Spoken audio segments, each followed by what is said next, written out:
intense, thrilling, electrifying sport on the planet. Mixed martial arts. You've been looking for the definitive podcast to call your new home to hear everything about it. The search is over. This is the MMAnomaly Show. No filter. Bringing you the hottest MMA breakdowns straight from the heart of the octagon. This show is all about MMA breakdowns. For fans, by fans. We're talking UFC, MMA, and the occasional big boxing match. We'll bring our unique take on how these fights are going to play out and who we think are the best bets. Welcome to the MMAnomaly Show. No filter. And now your hosts, Olin, a.k.a. MMAnomaly, and Emiliano, a.k.a. Jive Turkey Nano.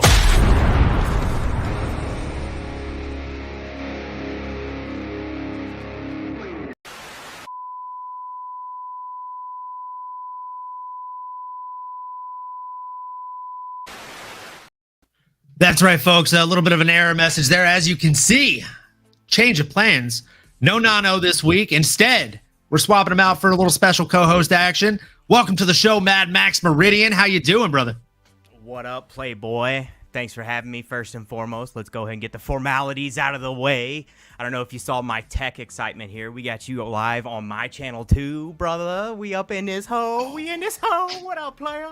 Let's go. Let's go, boy. Love to see it. Love to see it, baby. So yeah, happy to have you this week. Happy to have you today to break down our reactions to UFC Fight Night Tuivasa versus Tabora, or if you want to call it UFC Vegas 88. Whatever's hot in the streets. Either way, we are going to break it down. We're going to be giving you our reactions, and for some of these fights, not all of them, but for some of them, we're going to be giving you who we think should be next for the biggest winners and possibly losers of these fights. So we are going to go ahead and jump right on into the opening fight here. We had Charalampos Gregorio coming in against Chad Anhelager. I mean, I got to be honest with you. I really thought Charalampos Gregorio was going to get it done. I mean, the guy just looked like he was going to be the next big thing. But I mean, I digress. I was definitely wrong here, right? I don't know if I could have been more wrong. Chad Anhelager, he came out here, and I don't know if he heard me talking about his opponent, but man, he made sure that my reaction to the fight sounded something like it was not great. 26 total strikes to 144 landed. 21 significant strikes to 85, and 4 takedowns to 0. Now, luckily, Charalampos Gregorio is the guy that landed the 4 of 5 takedowns. That's fantastic. Good for him. But didn't really do him a whole lot of good. Even with the control that he had, he wasn't really able to do a whole lot. 0 submissions attempted. A lot of control, not a lot of action. And every second that he wasn't controlling his opponent, I do feel like his opponent was dominating the fight. Curious to hear what stood out most to you about both of these gentlemen, if anything? I think you really nailed, for the most part, everything I was going to cover. I think it was just a matter of shot selection, and then, like you said, Gregorio had the takedowns, but then when he actually would manage to get Anhelager to the ground, wasn't doing a whole lot with it. He had the legs kind of triangled there at one point, and Anhelager had kind of like the guillotine threatened there. So it's like Gregorio would get positional dominance, but then Anhelager actually had the threat there, so they almost negate each other out, or you got to lean a little bit towards Anhelager. I think that was kind of the story of the whole fight. There was a point where Gregorio even threw like a big spinning back fist, and Anhelager ducked into it and kind of slipped it around there. And you could just tell it was like Gregorio was loading up for the big shots, trying to kind of put his lights out, and Anhelager was biding his time. And honestly, there's a bit of difference in the age there, but I also wonder if this is more of like an experience thing. Anhelager has a little bit more fight experience, and I think that was probably the deciding factor here. Yeah, that's a great and very valid point to make. I think the experience, I mean, it plays a very big factor, right? I mean, we were talking a little bit before the show about one of the fights we're going to go over here in a handful of fights. And just how you were seeing shades of, a younger, less experienced version of yourself in there when watching some of these guys. And it is very frustrating, right? Especially when you see openings and they're right there and you're yelling at your TV like, hey, grab the leg, sweep, like whatever you're yelling, and they're just laying there. And they're like, you know what? He's giving me his leg. I could power up, pull his leg down and sweep position here and get back to my feet. But instead, I'm going to cross my legs around his butt and just accept being here for the rest of this round, I think, instead. Because that's just the most readily available option. I think it was Chael Sonnen that said it best in his season of The Ultimate Fighter against John Jones. Uriah Hall asked him about, failure and quitting and giving up and things like that. And Chael Sonnen put it best. He said, there are people that'll tell you failure is not an option. But those people are liars. Failure is always an option. Failure is the most readily available option at all times. You have to choose not to take failure. You have to choose to take the harder road sometimes. So again, when you're on your back, crossing your legs around their butt or around their back, and then, can opener and just trying to pull them down into you, it is the most readily available failure position, right? It's doing something good for you because it's negating. Like if you're on top of me and I'm pulling your head down or I'm crossing my legs around your back, I'm essentially negating your ability to power up or post up on me and rain hammers, right? But at the same time, I'm never going to get up if I do that. I'm willingly accepting whether there's 3 seconds or 3 minutes left in this round, I'm here for that amount of time. And I feel like there was a lot of that we've seen happen. And also for Charlampos, like for the fight that we're talking about right now, he had these top positions where there were submissions readily available to him. There were definitely moments where he could have reached out. He could have I think there were 2 opportunities where I was like, armbar. Armbar. It's right there. His arm. He's giving you his arm. and Gregorio was just happy to lay there. So I mean, it's frustrating. I know you saw those. You're the grappler of the group. So I know you saw a lot. You were probably yelling multiple different submissions at the TV.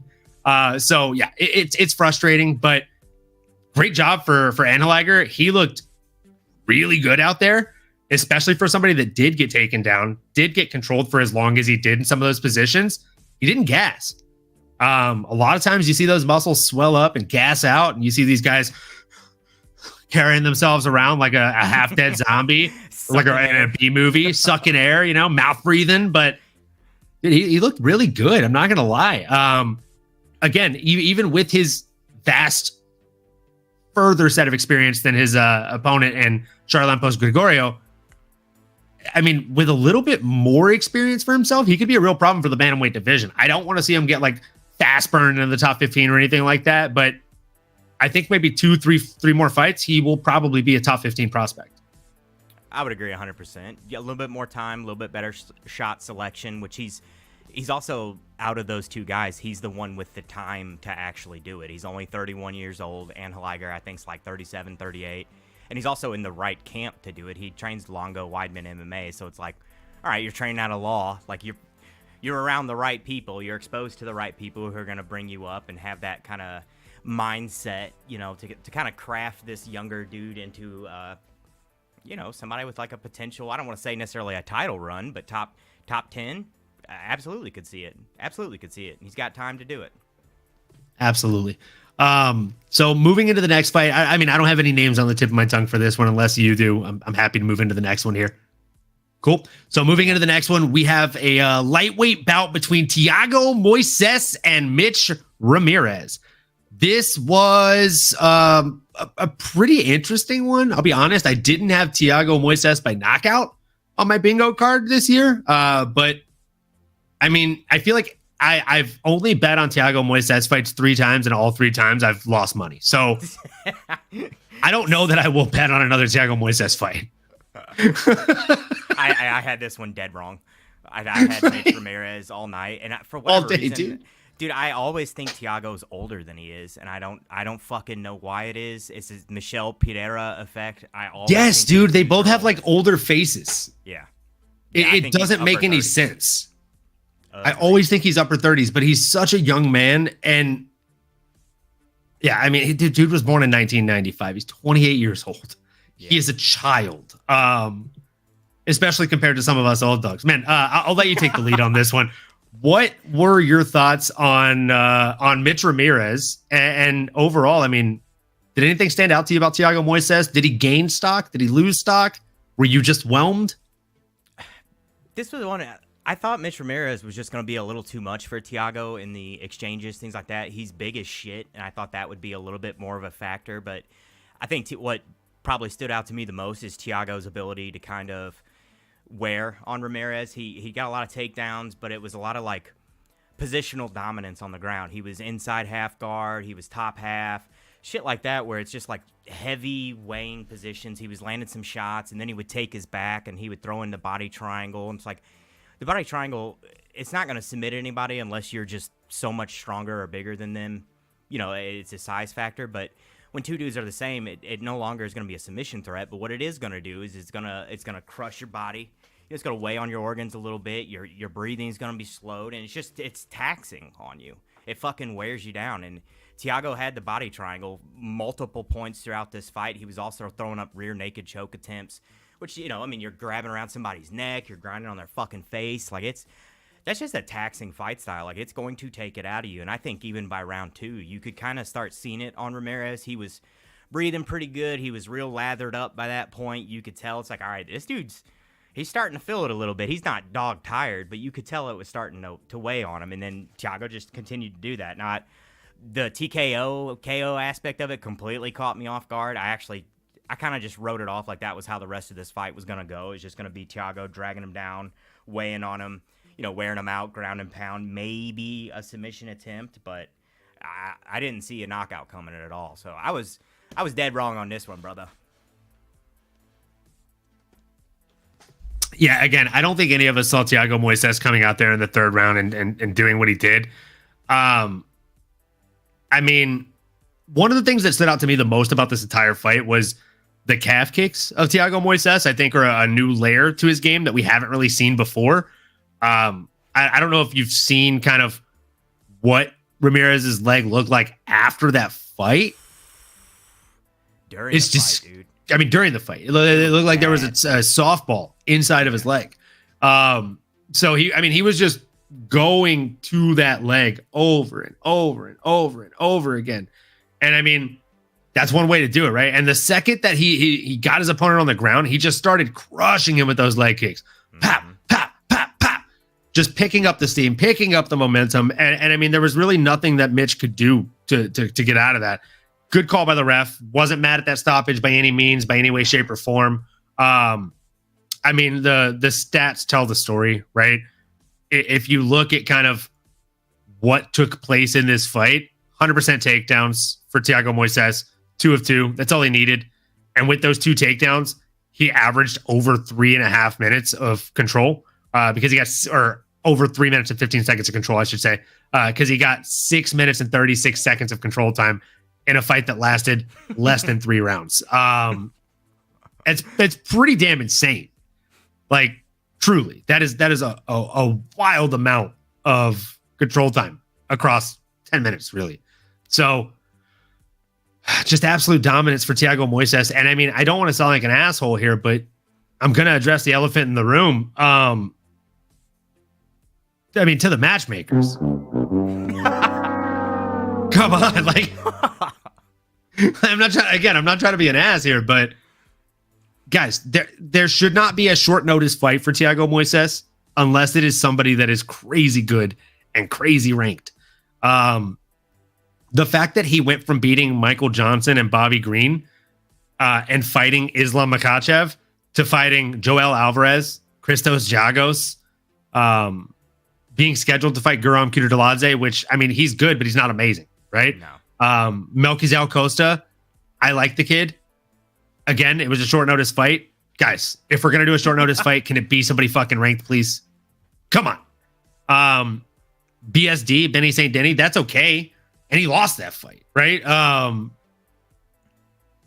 think on his best night, maybe he doesn't, though. And I'm being completely honest with you.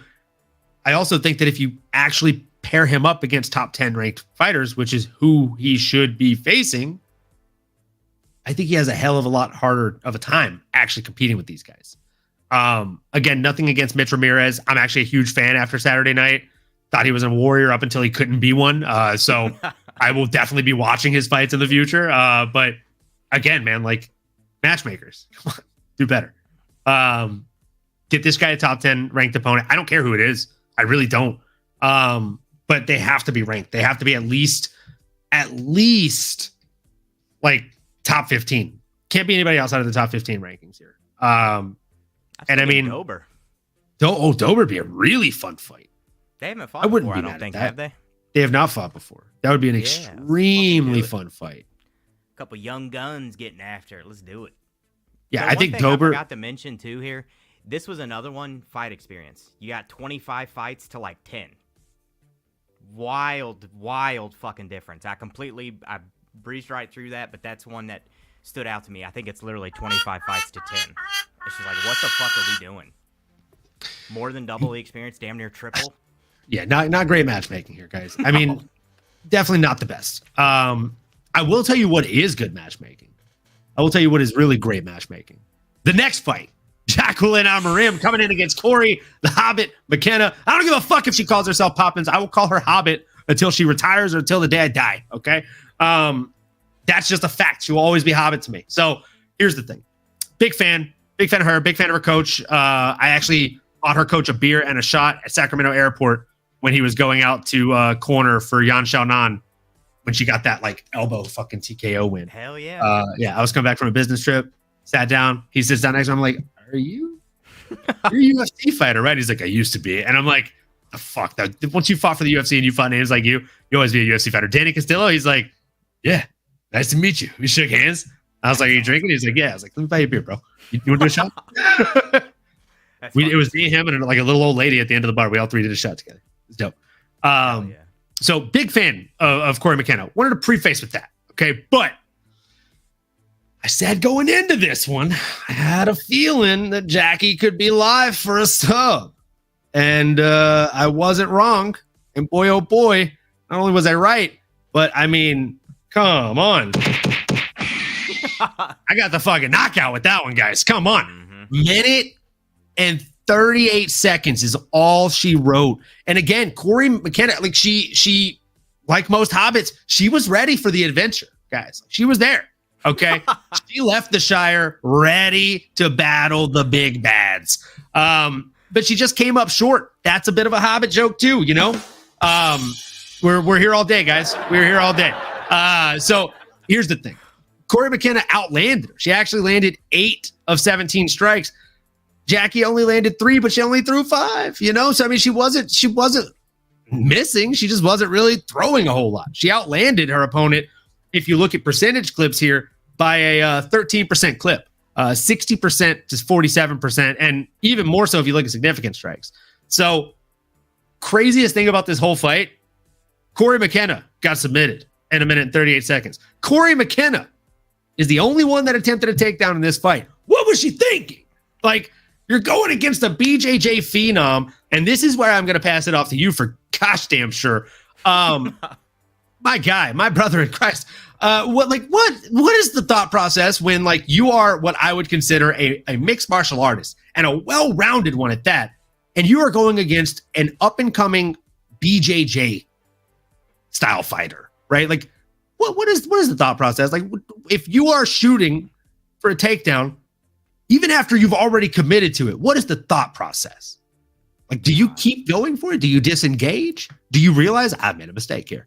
Like, your boy's been on the receiving end on both sides of those, unfortunately. I've shot and then hit the leg and then realized that about the time I hit the leg that this is a grievous fucking error I've just made. And then, you know, you run into the guys where you shoot and by all accounts they should be stopping you. And you're like, you know what? I got the horsepower here. Fuck this guy. And then you just go ahead and, you know, turn on the jets and just blast right through. This one, there was multiple things about it that were kind of weird, that kind of confused me, with the ref being right fucking there and almost putting his hand in multiple times. And I think that was one impacting the grappling transitions there. But I'm getting sidetracked here. To bring it back to what you were asking, did she even really shoot a takedown? Amorim, I know they closed distance. McKenna looked semi-okay on the feet. Like, she at least looked comfortable. Maybe she wasn't landing a ton, but at least she looked like she was okay with being there. They pretty much got within clinch range, and Jacqueline more or less jumped guard on her. She jumped up, got the legs wrapped, drug her down to the ground, and damn near hit a butterfly sweep. I mean, right out of the gates, which is like one of my favorites. You used to see Robbie Lawler use that a ton. That's the dude who got me into butterfly guard when he was using it against Johnny Hendricks a million years ago. But she damn near swept her right out of the gates. Threw up like multiple submission attempts there, and then McKenna managed to kind of get back up on top in guard position. Jacqueline threw up a triangle attempt and was kind of keeping her top posture broke down, at least, bent at the hips. She was kind of hinging over, and you could tell she was trying to stack out of there, but she just couldn't make the distance. I don't want to play armchair quarterback here. There was a couple things where I was like, the slam, that's kind of a big no-no when you're in a triangle threat, unless you're like... She just made it tighter, yeah? Yeah, absolutely. Unless she put herself, she gassed herself out a little bit more, made herself take a couple big winded deep breaths, and she also let her opponent sink the grip in much tighter for that arm.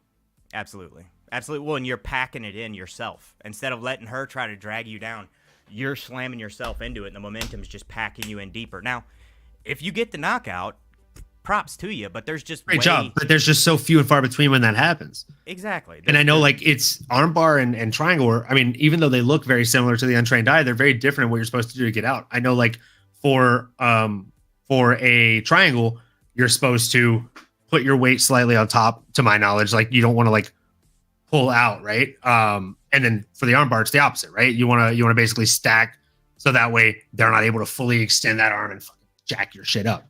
So she essentially did what her opponent wanted her to do.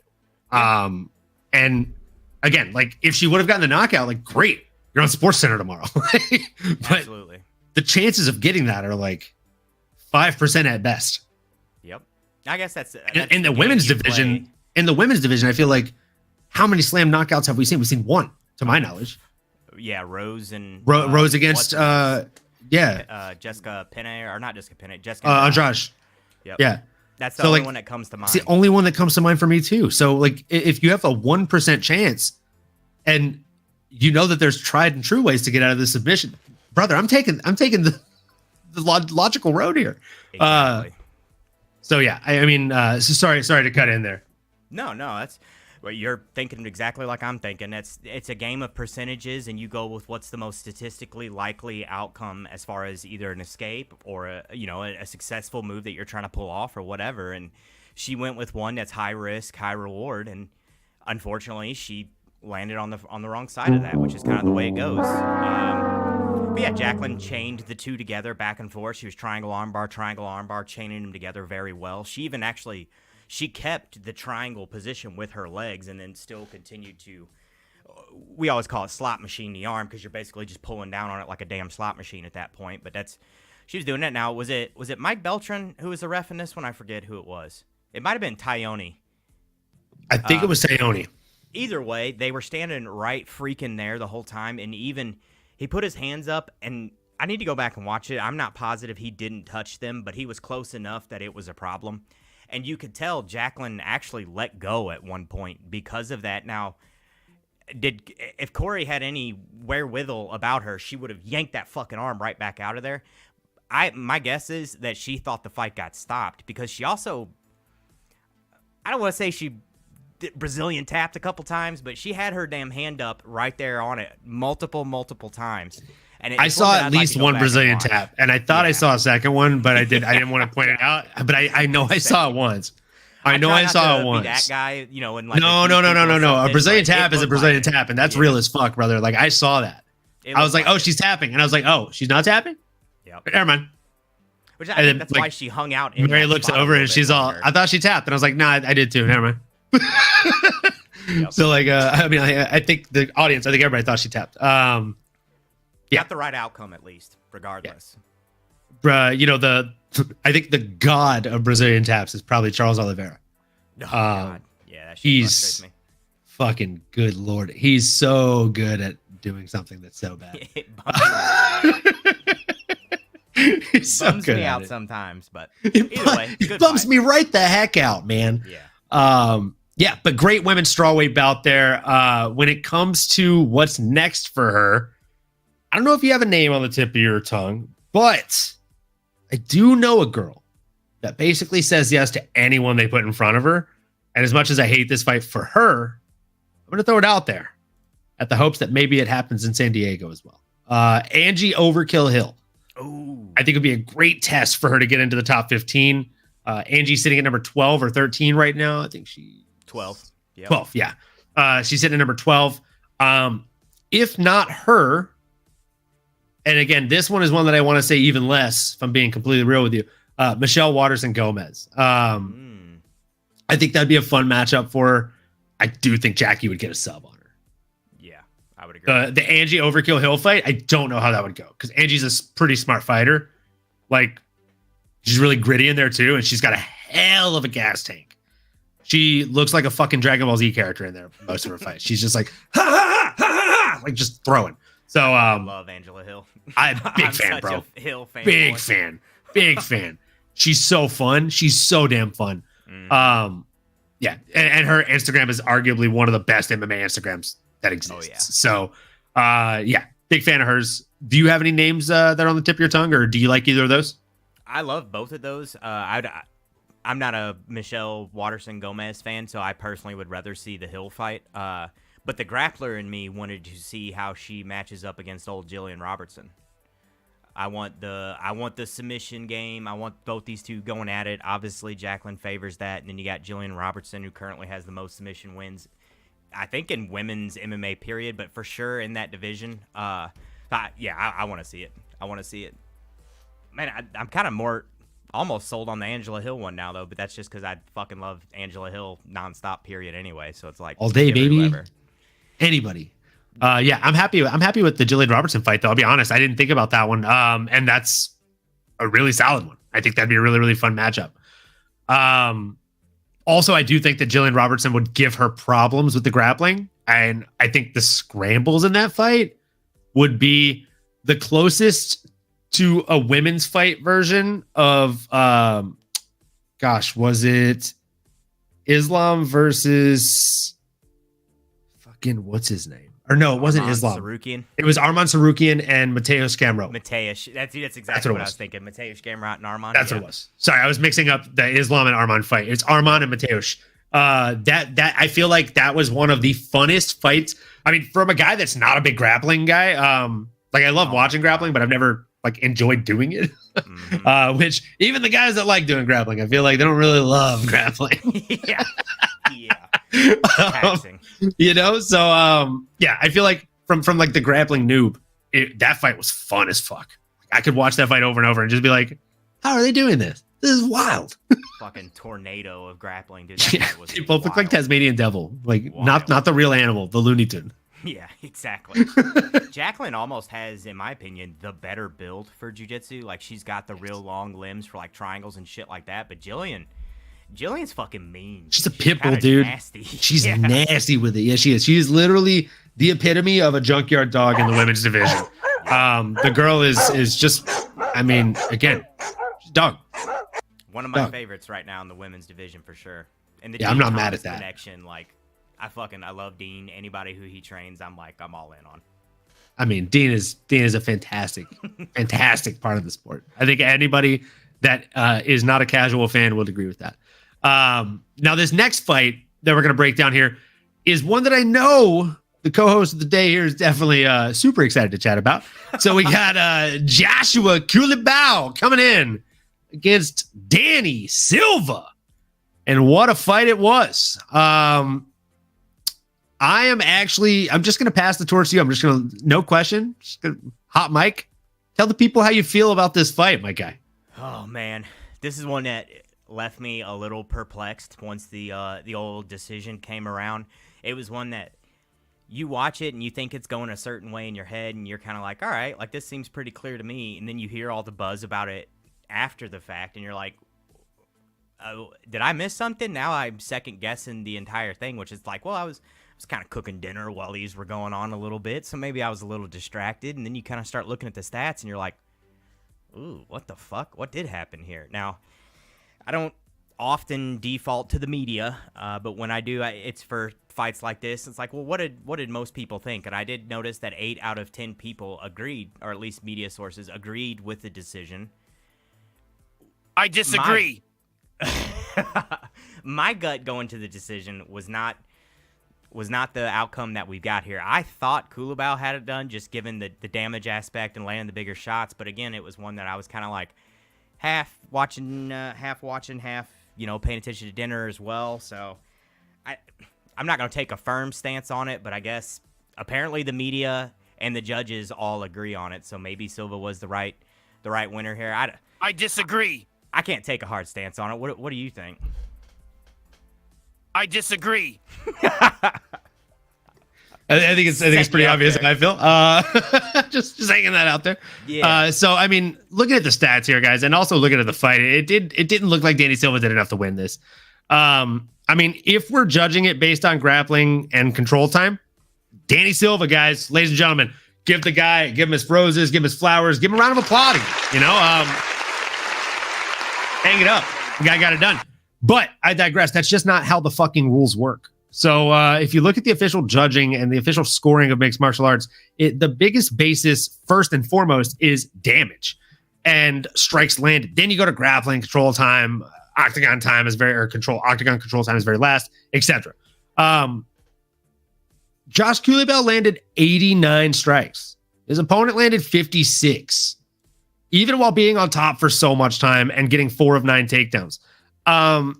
Now, let me take it a step further, right? Because maybe his opponent, Danny Silva, landed more significant strikes. That's simply not the case. He landed 45 of 107 attempted, while his opponent landed 87 of 202 attempted. So not only was he landing more, but he was significantly more active in attempting to push the pace of the fight. When they were anywhere but the ground, Kulabau was controlling the fight. And I thought that realistically, Danny Silva, with the amount of top time he had and the amount of takedowns he attempted, he just simply didn't do enough once being in position. If you get top control, in my opinion, you have to do something with it. Mm-hmm. Submission attempts, change position, land a couple elbows, change position, land a couple punches, change position, do something. Get into a more dominant position.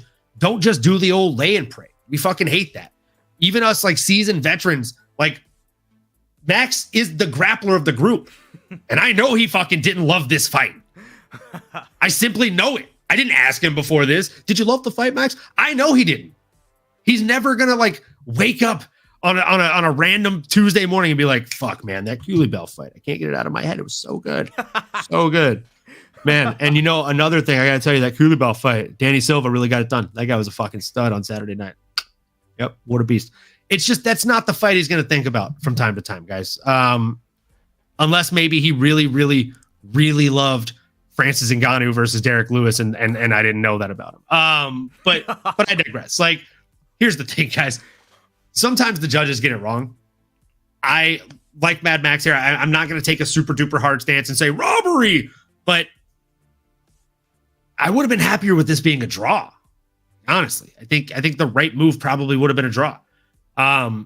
If one guy has double the total strikes and significant strikes of his opponent, but his opponent had 4 takedowns, I mean, that sounds like a draw. I don't know. So unless there were multiple submission attempts, which Danny Silva attempted 1 submission in that entire fight, and it wasn't a great one. So yeah, I don't know. I just didn't think that Danny Silva did enough to get it done. Don't care to play matchmaker for him. Pretty underwhelming featherweight fight. Mm-hmm. Josh Kulabau definitely has more to offer than that. And I thought he got done dirty by the judges. Somebody that got done dirty by somebody that wasn't a judge on Saturday night was Ode Osborne. My gosh. Ode, Ode, Ode, Ode. We pray for Ode. Because he got subbed pretty damn quick in that first round against Jafel Fiallo. I mean, dude, you care to walk us through the submission and break this down for us? Because I feel like you'll break down the submission in about as long as the entire fight took. Yeah, man, this was one. I mean, it was one-way traffic pretty much from the word go. O'Day went in there, closed the distance. Fio shot on him. I mean, it was a pretty clean entry there. Not a ton of setup on it. I actually, for a half a second here, thought O'Day, because he threw in the whizzer so quick on it, he threw in that overhand and pushed back. I was like, oh, shit, okay, he's going to stop this. Man, Fio just, I mean, completely reverse direction on him, which is what you do. You know, that's classic grappling, or, I mean, honestly, that's fighting in general. You get something going one way, you meet resistance, you just completely turn direction about as fast as you can, and he just rolled him, I mean, about as clean as you could ask for, rolled him over. O'Day was turning away from him for a large portion of those ground exchanges there, which a little perplexing unless you're attempting to give your back up. It's like, what are you fucking doing? And Fio, I mean, he made him pay for it every single time he went to go do it. He was leg riding. He had his leg laced through there, and every single time O'Day began to turn away from him, it was RNC attempt, throwing it in the hands, getting him in there, stanking him underneath the chin, grinding. That shit, I mean, it just wears on you. It makes you uncomfortable, and if ever, you know, back to the Chael Sonnen that we were talking about earlier, which you nailed the quote, you know, give somebody a way out and make it uncomfortable, they're going to go that way. Like, make everything else uncomfortable, give them one way out, and they will probably take that way. And that's, in my opinion, that's exactly what happened. O'Day had basically nothing to offer him. He eventually, more or less, got completely flattened out from the leg riding and everything like that, and Olfio shot in the old RNC, just squeezed the piss out of him, and that was about all she wrote. Couldn't have said it better myself, man. I mean, it was bad for our guy O'Day Osborne out there. I felt really, really bad. I'm a big fan of his. Always want to see him do well, but that just was not his night. And like you said, I mean, it did look like he was trying to turn, or trying to turn, which you don't want to do. And I mean, unless you're trying to give your back, I will say, to play devil's advocate, I think he was trying to turn, kind of like the way that Poirier did twice against BSD, right? So when someone that is as strong as Filo has their grip on you like that, and they're switching hands, fighting the neck, fighting with your hands to get around the neck for that matter, sometimes you feel kind of helpless, like you said. Like, you feel like you only have one or two options. One is to tap out and give up. The other is maybe not a great option sometimes, right? Sometimes you got to dive deeper into the ocean when you're drowning in order to find a path up. So I feel like that's what he was trying to do. Dustin Poirier does it a lot. My boy Drew was yelling at me like, you know, he's not a good grappler. Why do you keep giving his back up? And I'm like, because that was his only option to his feet. Like, he gave his back up to get back to his feet. He wasn't giving his back up thinking like, oh, well, I guess I'll just let him fucking rear naked choke me. This is how this show ends. No, like, he tried back scooting to the cage multiple times to Dustin Poirier, and he couldn't get there. He kept getting turned back out and then marched to the center by somebody that was big and fucking strong in Benny St. Denis. So he turned his back and did that whole power up to fucking get up. And it's much better to have you wrapped around me while I'm standing up than to have you wrapped around me while I'm in doggy style position, bro. Like that, I'm very weak in that position. You know that. You can grab my outer leg, shove me with your shoulder blades, sweep. Now you're in half control or side control. Either way.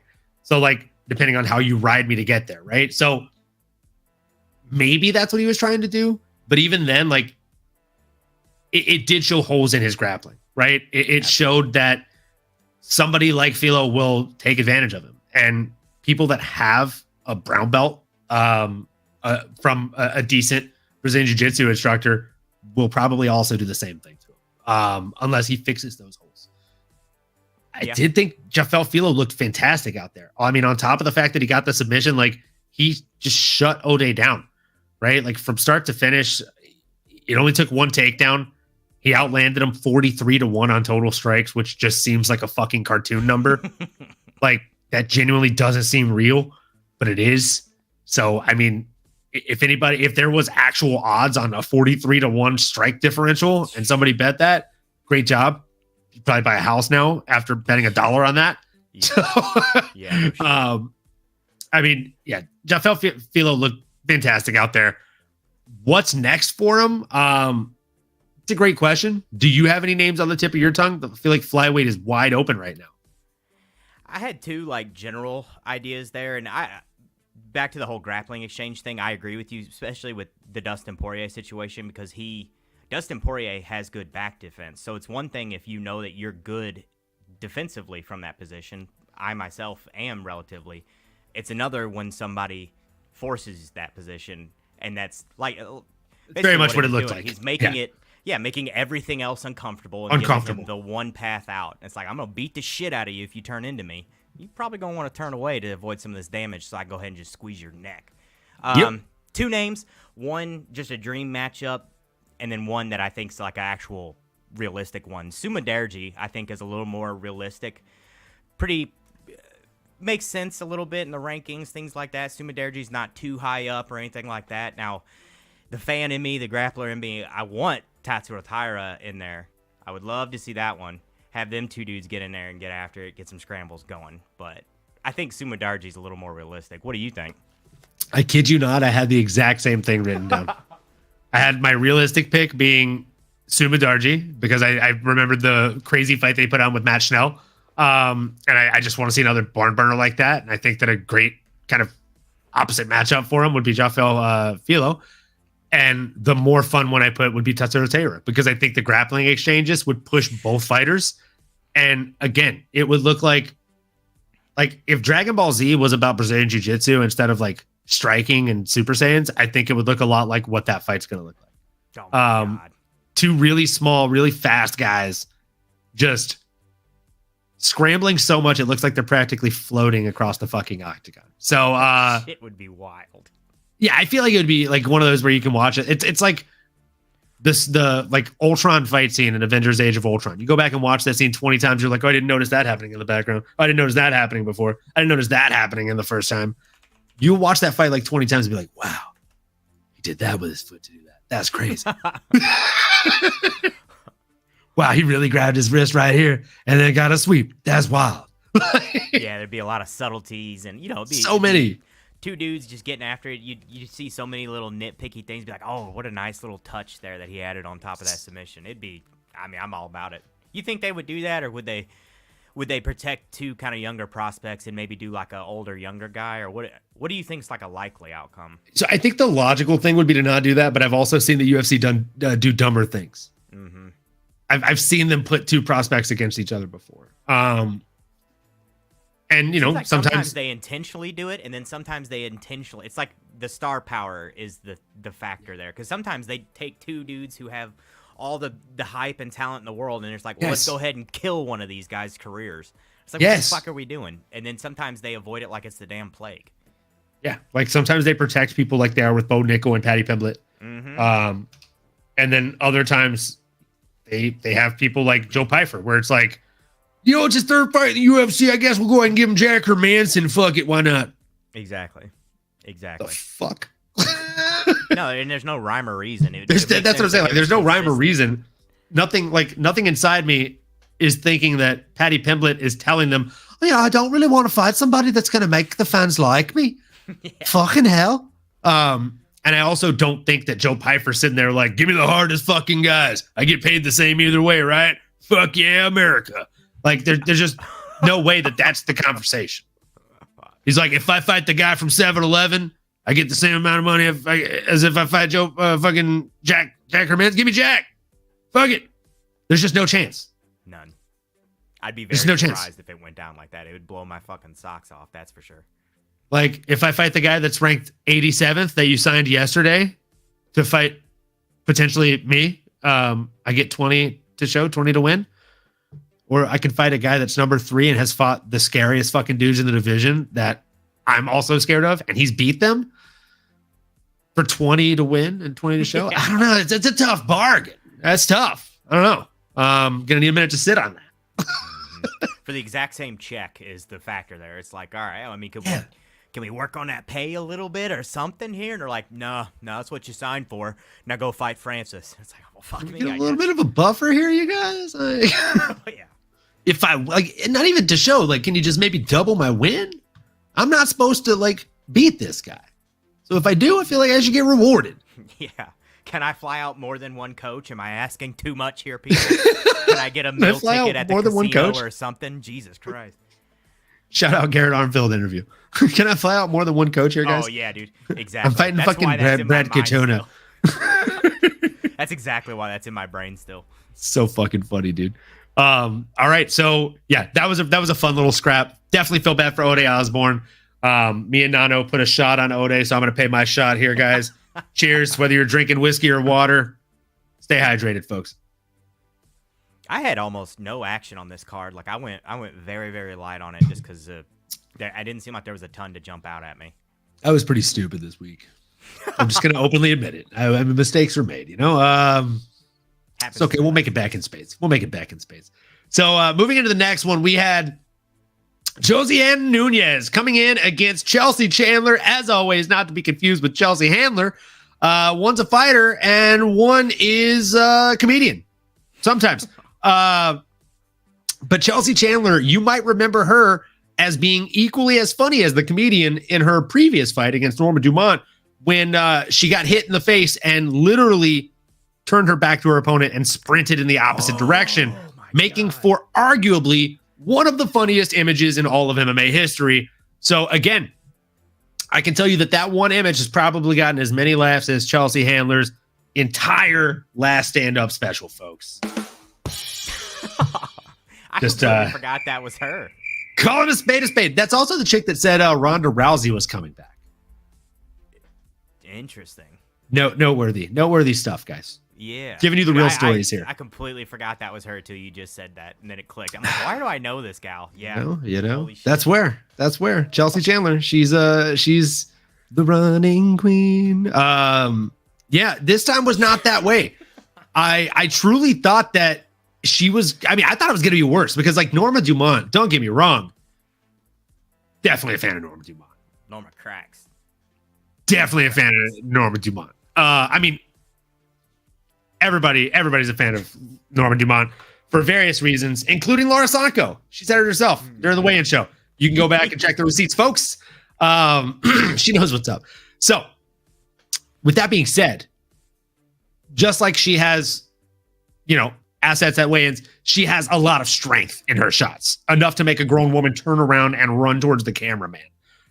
So we saw that happen. I thought Josiane Nunez, who genuinely, and I mean this in a complimentary way, not a disrespectful way, from the neck down is kind of built like a man. Like, she's very stocky, dude. She's built like, I don't know if you saw that movie from the 90s where like the toys come alive, Small Soldiers. Yes. She's built like one of the background, like, Small Soldiers. You know what I'm saying? Movie. Great movie. Like Brick Bazooka or Nick Nitro from that movie. But like, serious. And she cracks, bro. She cracks. I remember their names from the PC game when I was a kid. Like Archer. that game went hard. I am Archer, emissary of the Gorgonites. Yes, dude. I've not watched that in years. It's so good. Throwback. You know what I'm saying? Had to hit the rewind button on that.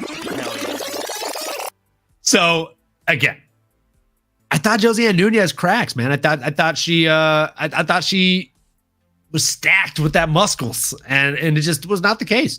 She landed 49 strikes, 47 of which were significant. And again, this is exactly what I was saying. Like, I knew she cracks. She's built for tough. You know what I'm saying? Like, she's strong. And she came out there, and I mean, it's just the volume wasn't there, right? Her opponent landed 2-1 on strikes. So 100-49. And when it comes to significant strikes, again, not a huge differential here. We're talking about 11 strike differential. So if Josiane Nunez would have just done a little bit more as far as volume, and also negated the takedowns. Those two takedowns were pretty damn big. Again, I feel like Mad Max could probably speak to it a little bit better than I can here. But I will tell you that, even as someone that's more of a grappling novice, I think 7 minutes of control time is pretty fucking big. So I don't know what your thoughts were on that fight, or kind of if you're now a Chelsea Chandler fan, but no, I think you pretty well summed it up, to be honest. And I think those takedowns were probably the deciding factor. It seemed like Nunez had a little bit more pop on her punches. Nunez or Nunes, however the hell you say it. I think she was going for the she's from Brazil, so I think it's Nunez. That's what I was thinking. But those takedowns, man, when someone's not only taking you down, but then that's where you're remaining for a significant portion of the rest of the fight, there has to be something said for it, even if there's not also damage being done down there. And there was a little bit of damage being done down there. So it's, in my mind, those were the deciding factors of the fight, were those 2 takedowns and the subsequent control time. No, the fight itself, it didn't really blow my hair back per se. It wasn't anything to write home about. It was an okay performance by both gals. It didn't make me think Chandler's going to be this world beater or anything like that. It was just a solid, relatively safe performance. And yeah, I guess keep an eye on her going forward, but it's not something I'm like beating the door down to tell people about these fights or anything. Yeah, I would agree with that. I mean, it's not something where like you see it and you're like, oh, this girl's a world breaker, this person is the future. But at the same time, like it was a significant improvement from her last performance to this one. I will say that again, like she wasn't running from her opponent, which is fantastic to see. We love that. So step in the right direction, at least. A step in the right direction. I think that's worth a little air horn action. Throw them up, baby. She got it done. Chelsea Chandler, folks. No, but all jokes aside, like it was a very dominant showing for her overall. She looked really good out there. Even when she was taking the strikes, she wore them a lot better, all jokes aside. And I mean, that's what you love to see, right? She obviously did more sparring for this fight. And again, it showed significantly. Something that showed significantly in this next fight was Mike Beast Boy Davis, folks. It doesn't matter if you got ring rust, if you're fighting somebody else that has ring rust. Am I right? So I think if ring rust is real, that's a great fix for it. Find somebody else that's also been inactive for 2 years and put those guys against each other. Big fan of Natan Levy. Also a big fan of Mike Beast Boy Davis. I've been hoping that this guy gets kind of a more favorable matchup for a while now. I mean, even when they put him against somebody like Vyacheslav Borishev, a.k.a. Slava Claus, he gets it done. So I really, really, really wanted to see the fight that got canceled between him and Giga Chikadze, and I think this fight put him a huge step in the right direction. He went out there, he got the submission in just 2 minutes, in 1 minute and 43 seconds into the second round. I thought that this was a really, really fun fight. I was very impressed with him. I thought he just, if I had to sum up the fight in one sentence, I would say it looked like he was a step ahead of his opponent from the moment the fight started to the moment the fight ended.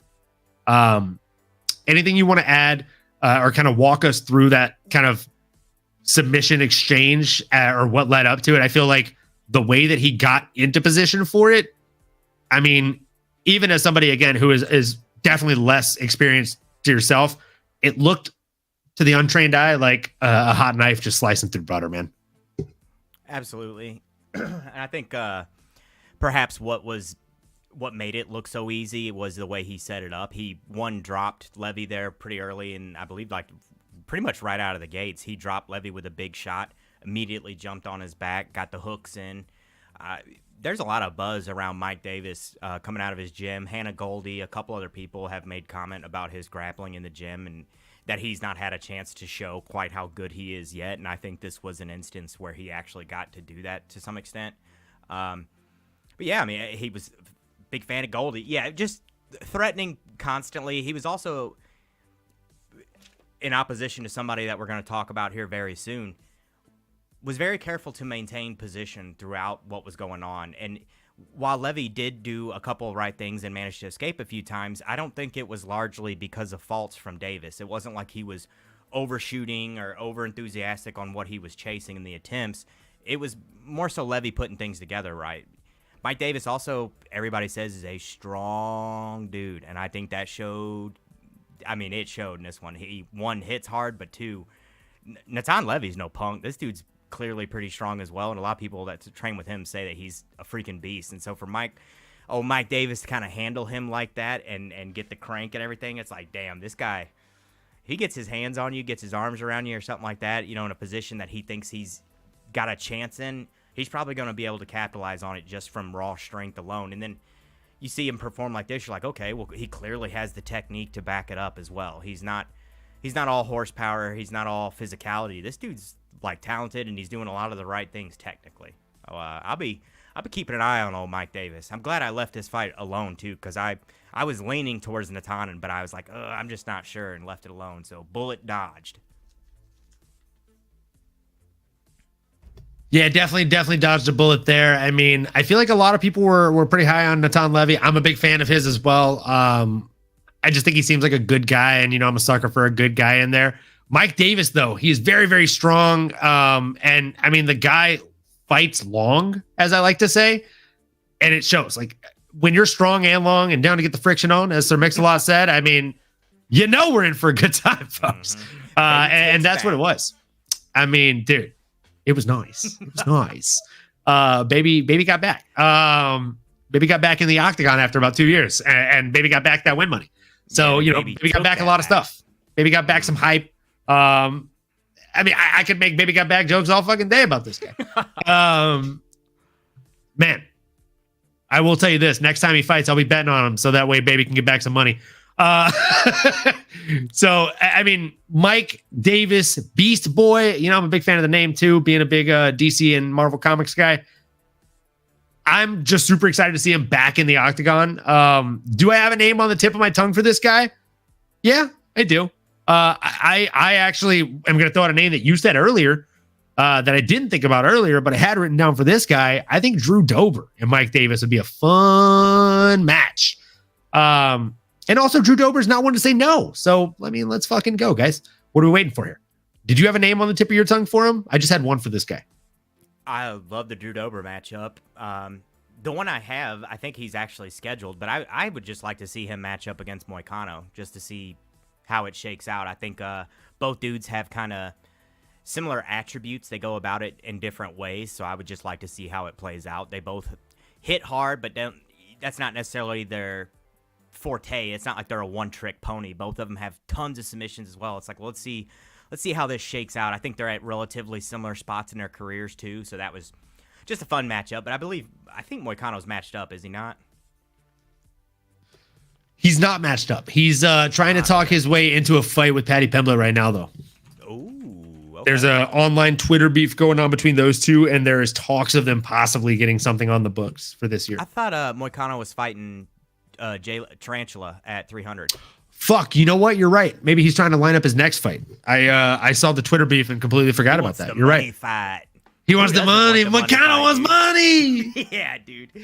That last fucking Moicano is so funny, dude. Oh my god, so funny, so funny. When we were watching, I'm like, all right, get ready, because there's gonna be a lot of beeps or a lot of him cussing, and yeah, he went hard. I love it. Yeah, he always goes hard in the paint, as they say, and we love to see it. So, yeah, man, this next fight is one that I definitely did see coming to an extent. I'm gonna be honest with you though, as happy as I am, I just a bit upset. I was about 37 seconds away from basically locking it up. Plus 1,000 odds for him to do the same thing he did in round 2 and round 3. 4 minutes and 23 seconds into round 2, he gets it done via submission. Looked really good in there. Looked pretty fucking cerebral. Not gonna ignore something though. He did get either knocked on his feet or rocked on his feet. Either way, he got socked on his feet quite a few times. He ate, I think it was an overhand right or a quick right hook. Either way, he went and his knees went in a little bit.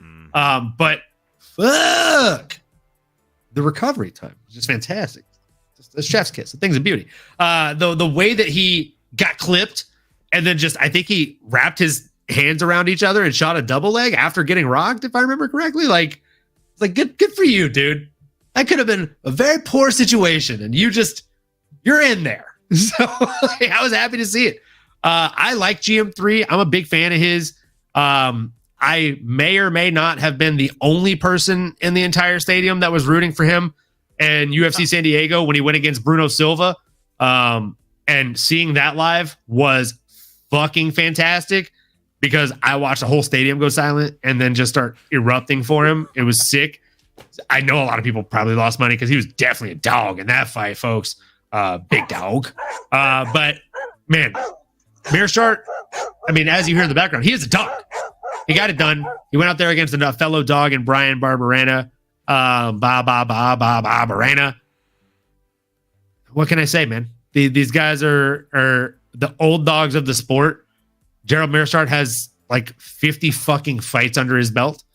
So, I mean, you won't see that in the coming years. People are going to have 15 to 20 fight careers, and that's going to be it. The people with 50, 60, 100 fights to their name, like the Gerald Meerschaerts when it comes to MMA, the Dustin Poiriers when it comes to MMA, the Sanchez of Muay Thai, those are dying breed, folks. And we need to appreciate them. Gerald Meerschaert deserves his flowers, and by golly, he deserves a really good fucking matchup. But before I give you the name on the tip of my tongue, tell us how you felt about that fight, Mad Max. Were you impressed by our guy? I know you gotta love a grappler. Oh yeah.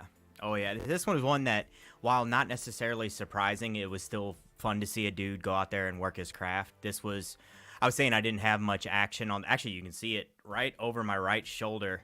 I had GM3 right there straight up, and then I had him by sub plus 125. You see the marker board tucked away there. That was ones that I just felt like was kind of, I don't want to say necessarily a no-brainer, but it seemed like a relatively sure thing. Barberena has struggled with high-level grapplers effectively his entire career.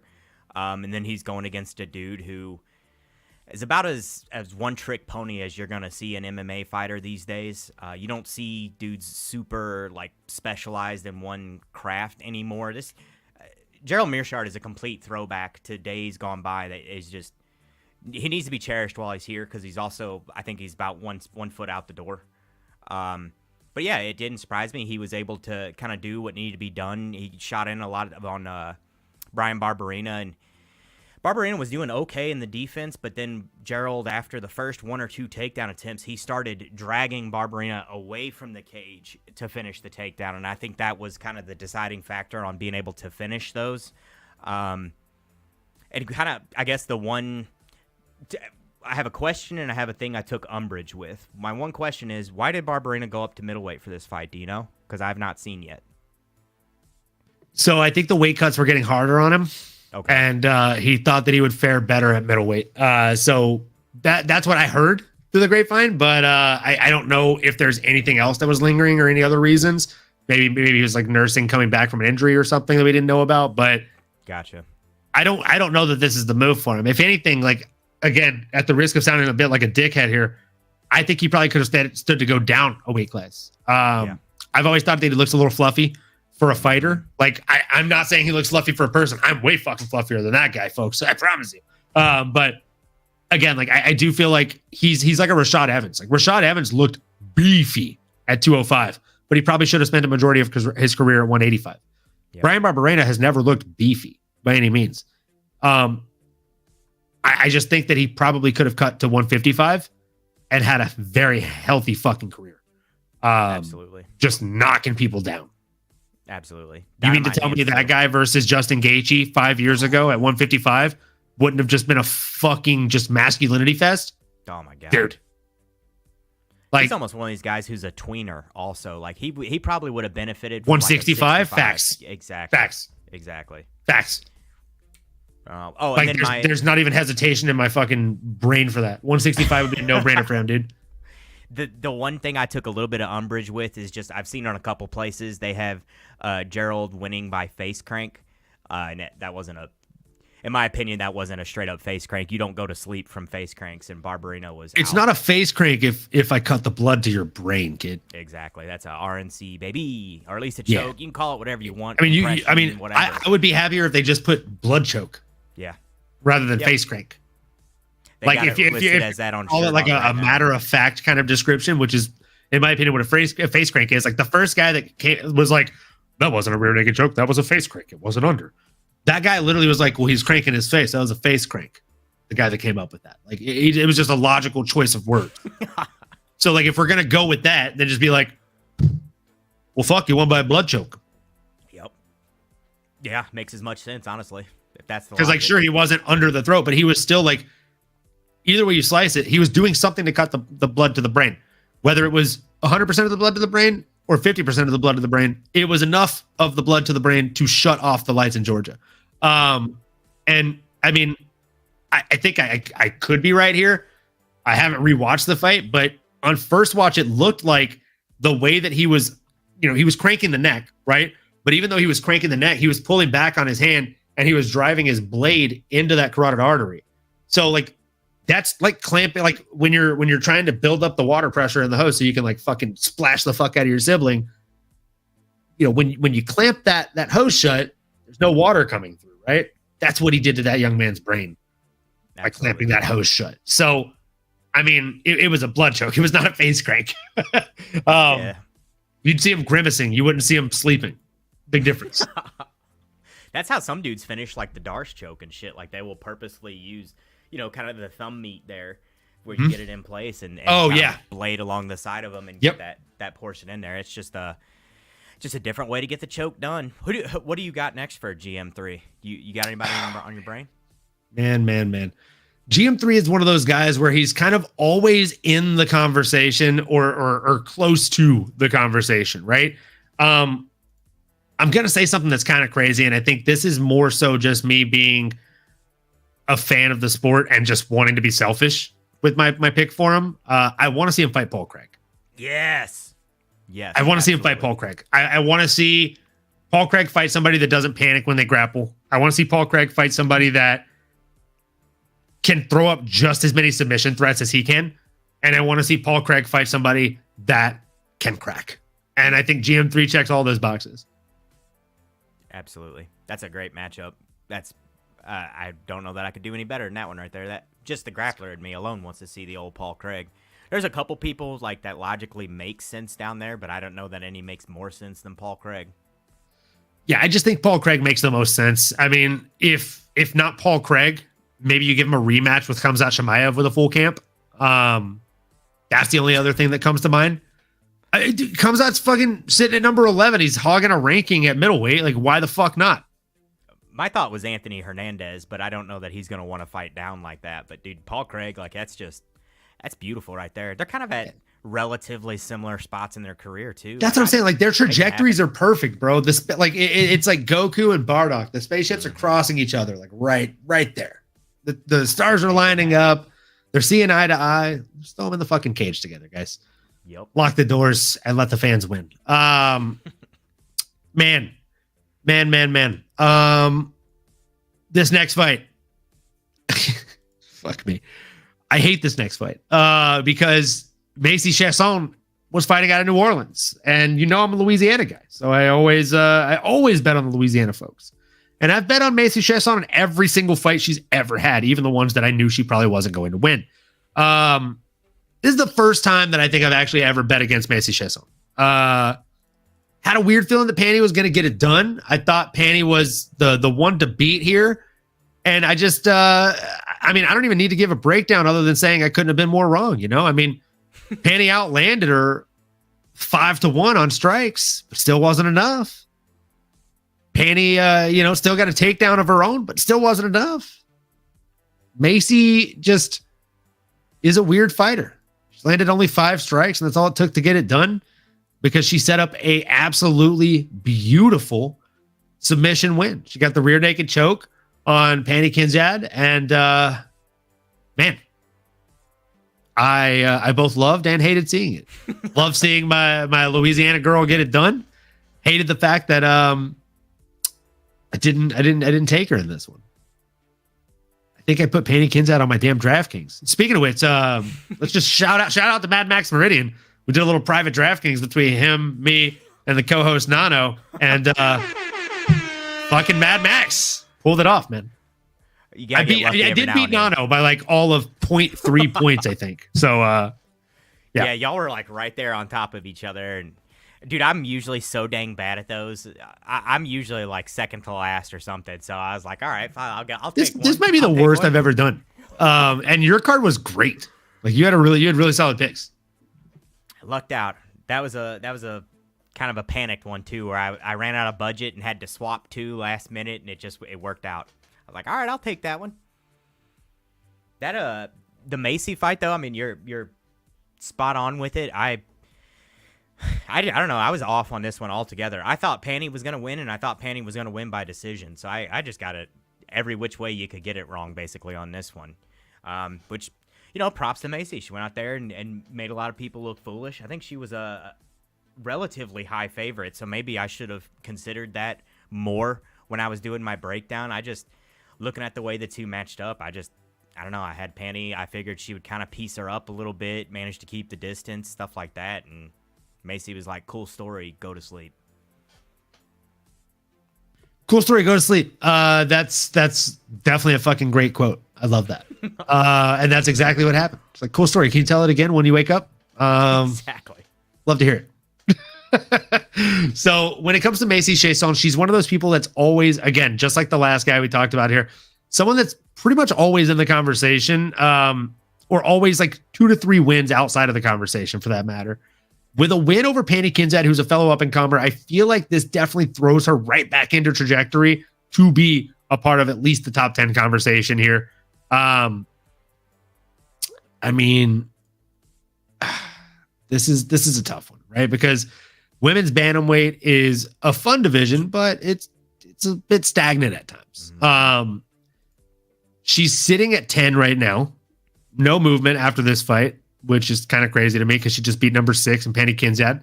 But they will probably update the rankings tomorrow. I would assume she probably moves up to maybe number 9 or number 8. If that happens, I think personally that sets her up for a great trajectory to fight either Miesha Tate or Carol Hossa. I'm leaning more towards Miesha Tate. I just think that's a funner fight. But I don't know that Miesha takes it. Do you have any names on the tip of your tongue for Macy? I do like the Miesha matchup. I think you're probably right, though, as far as will Miesha take it? Does old Macy have the name behind her to make it worth Miesha's time? I don't know, but I'm a Miesha fan, so I'd love to see it. My matchup for this one, maybe for Macy, it doesn't make a ton of sense as far as the rankings are concerned, but I think they're, again, at similar points in her career, and it was another gal on this card. I'd like to see her fight old Chelsea Chandler. Like to see them two go Ooh, I'm actually not mad at that. I'm not mad at that at all. Yeah. Chelsea Chandler and Macy Chiasson, which is just a fun name to say. Definitely a French ass name. That's a French ass name, girl. Chiasson. Yeah, you gotta put some sauce on that one. Chiasson sounds like a croissant. No, I think it's a fun ass fight, and yeah, I actually like yours better. So sign me up for that. Moving into the next one, little bit of a rehashing of the fight that we just talked about on the prelims between Joshua Culibao and Danny Silva. Basically a similar thing, but different here. So Christian C-Rod Rodriguez came in against Isaac Dolgarian.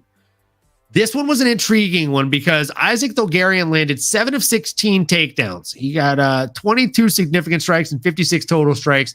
He had a shit ton, and that is an actual form of measurement, folks. He had a metric shit ton of control time across those first 2 rounds. He was basically just destroying his opponent everywhere the fight went in those first 2 rounds. Racked up 9 minutes and 22 seconds of control time in those first 2 rounds, really.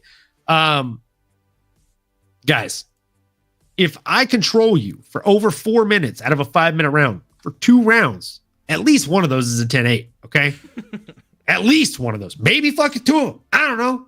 Maybe you hit me with some weird, like Dustin Poirier wind-up back shots, like back shots. That was a poor choice of words. Sorry. Maybe you hit me with some weird Dustin Poirier wind-up punches in a backwards motion to my head while I have you in back control position. Not back shots. Either way, at least one of those is a 10-8 round. I think that is fair to say. All jokes aside, all sexual innuendos aside. But C-Rod, he got it done in the next round. Even though he attempted and got 0 takedowns, he was able to establish 3 minutes and 14 seconds of control time. So very impressive. Definitely not 4 minutes and 11 seconds. Damn sure not 4 minutes and 48 seconds.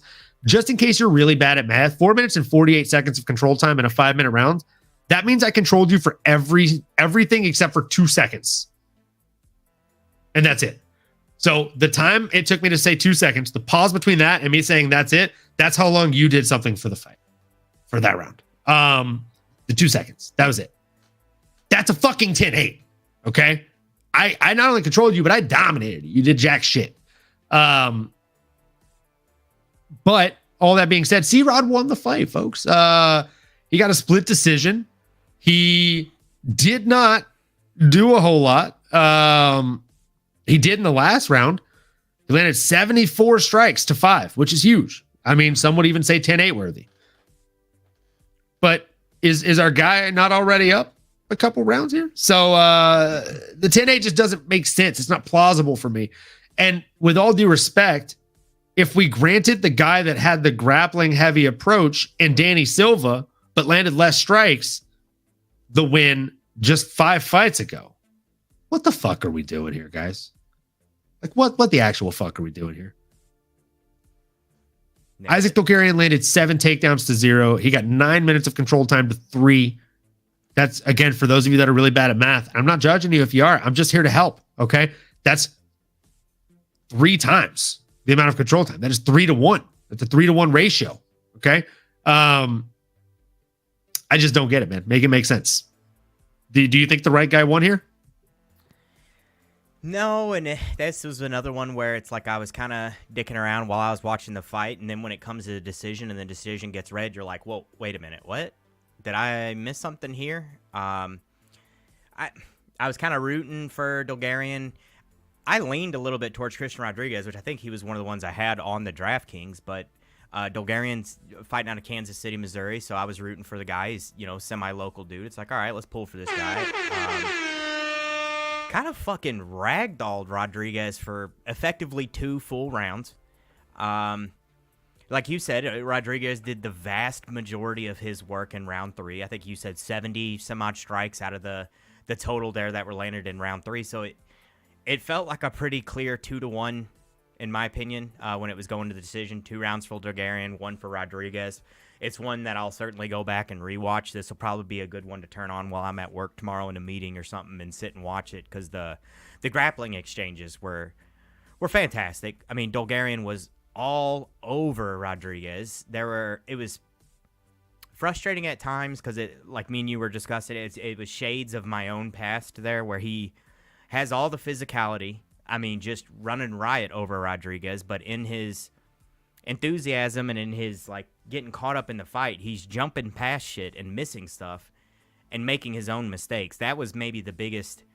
If you're going to give Rodriguez a win anywhere, it would be in composure, because there were several moments where Dulgarian would be on top of him, get a takedown, whatever, and you'd look at Rodriguez, dude's, I mean, calm as can be, just chilling, working his game down there, staying composed, not panicking, not mouth breathing and scrambling and getting all wild. And I think that maybe affected a little bit of the judge's perception on the fight and what was happening there. That's about the only thing I can come up with to even make it make sense. And I do think that was a deciding factor. Dulgarian just pedal to the metal for 2 full rounds. You're going to fade a little bit. And then the guy who's been composed and kind of mentally in the right spot is generally going to be the one that comes out of that on top. And I think that's kind of what happened here. Now, I don't necessarily agree with the decision. I just think that that's the momentum that was changing in the fight. But yeah, that's about all I got on that one. That was a lot of Dulgarian kind of, I don't want to say dropping the ball, because it implies that he's really fucking up out there, and he was doing a lot of the right stuff. I just think he needs to slow it down a hair. All these sayings, after a while, they maybe become a little cliche, but position before submission.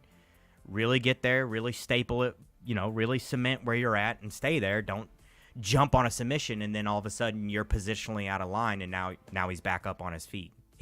You can't get 7 takedowns if the guy didn't get up 7 times. You know what I mean? Like, there's two people in that dance there. So I don't agree with the decision. That's the only way I can even somewhat justify it. But it's 2 dudes young that I'll be keeping an eye on, going forward. It was an exciting fight. Maybe I don't agree with it, but it was exciting, at least, if nothing else.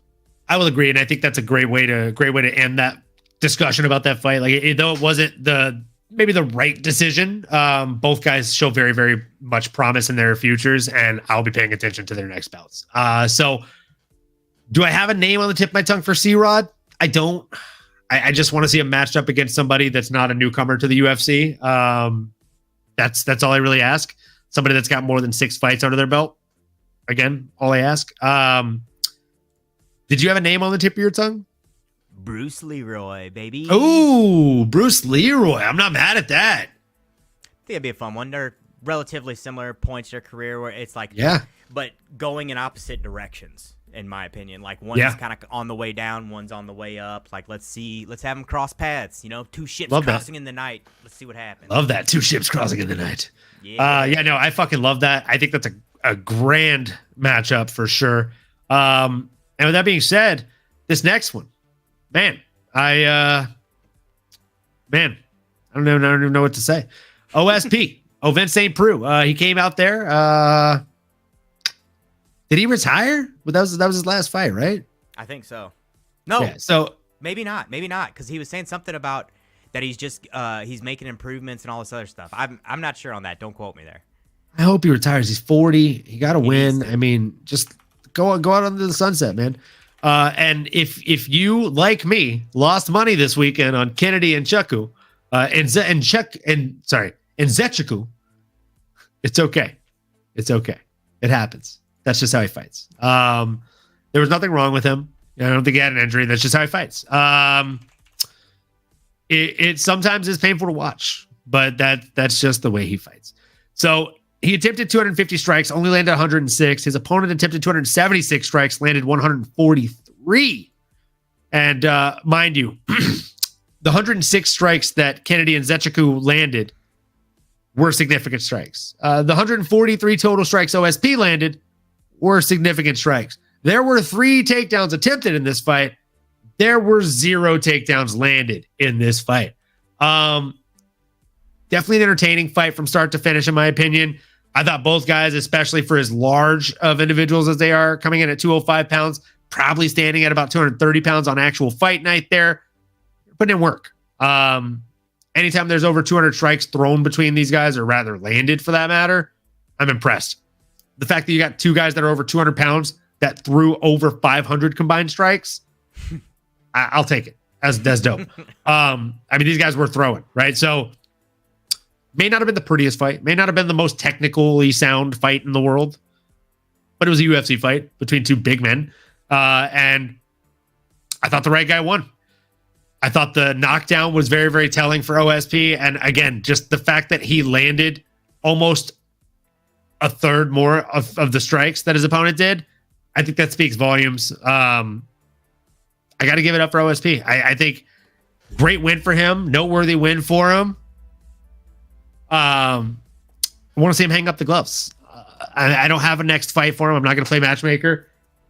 I think go into coaching or whatever the next step is for him, but sail off into the sunset with that win. What were your thoughts on that fight?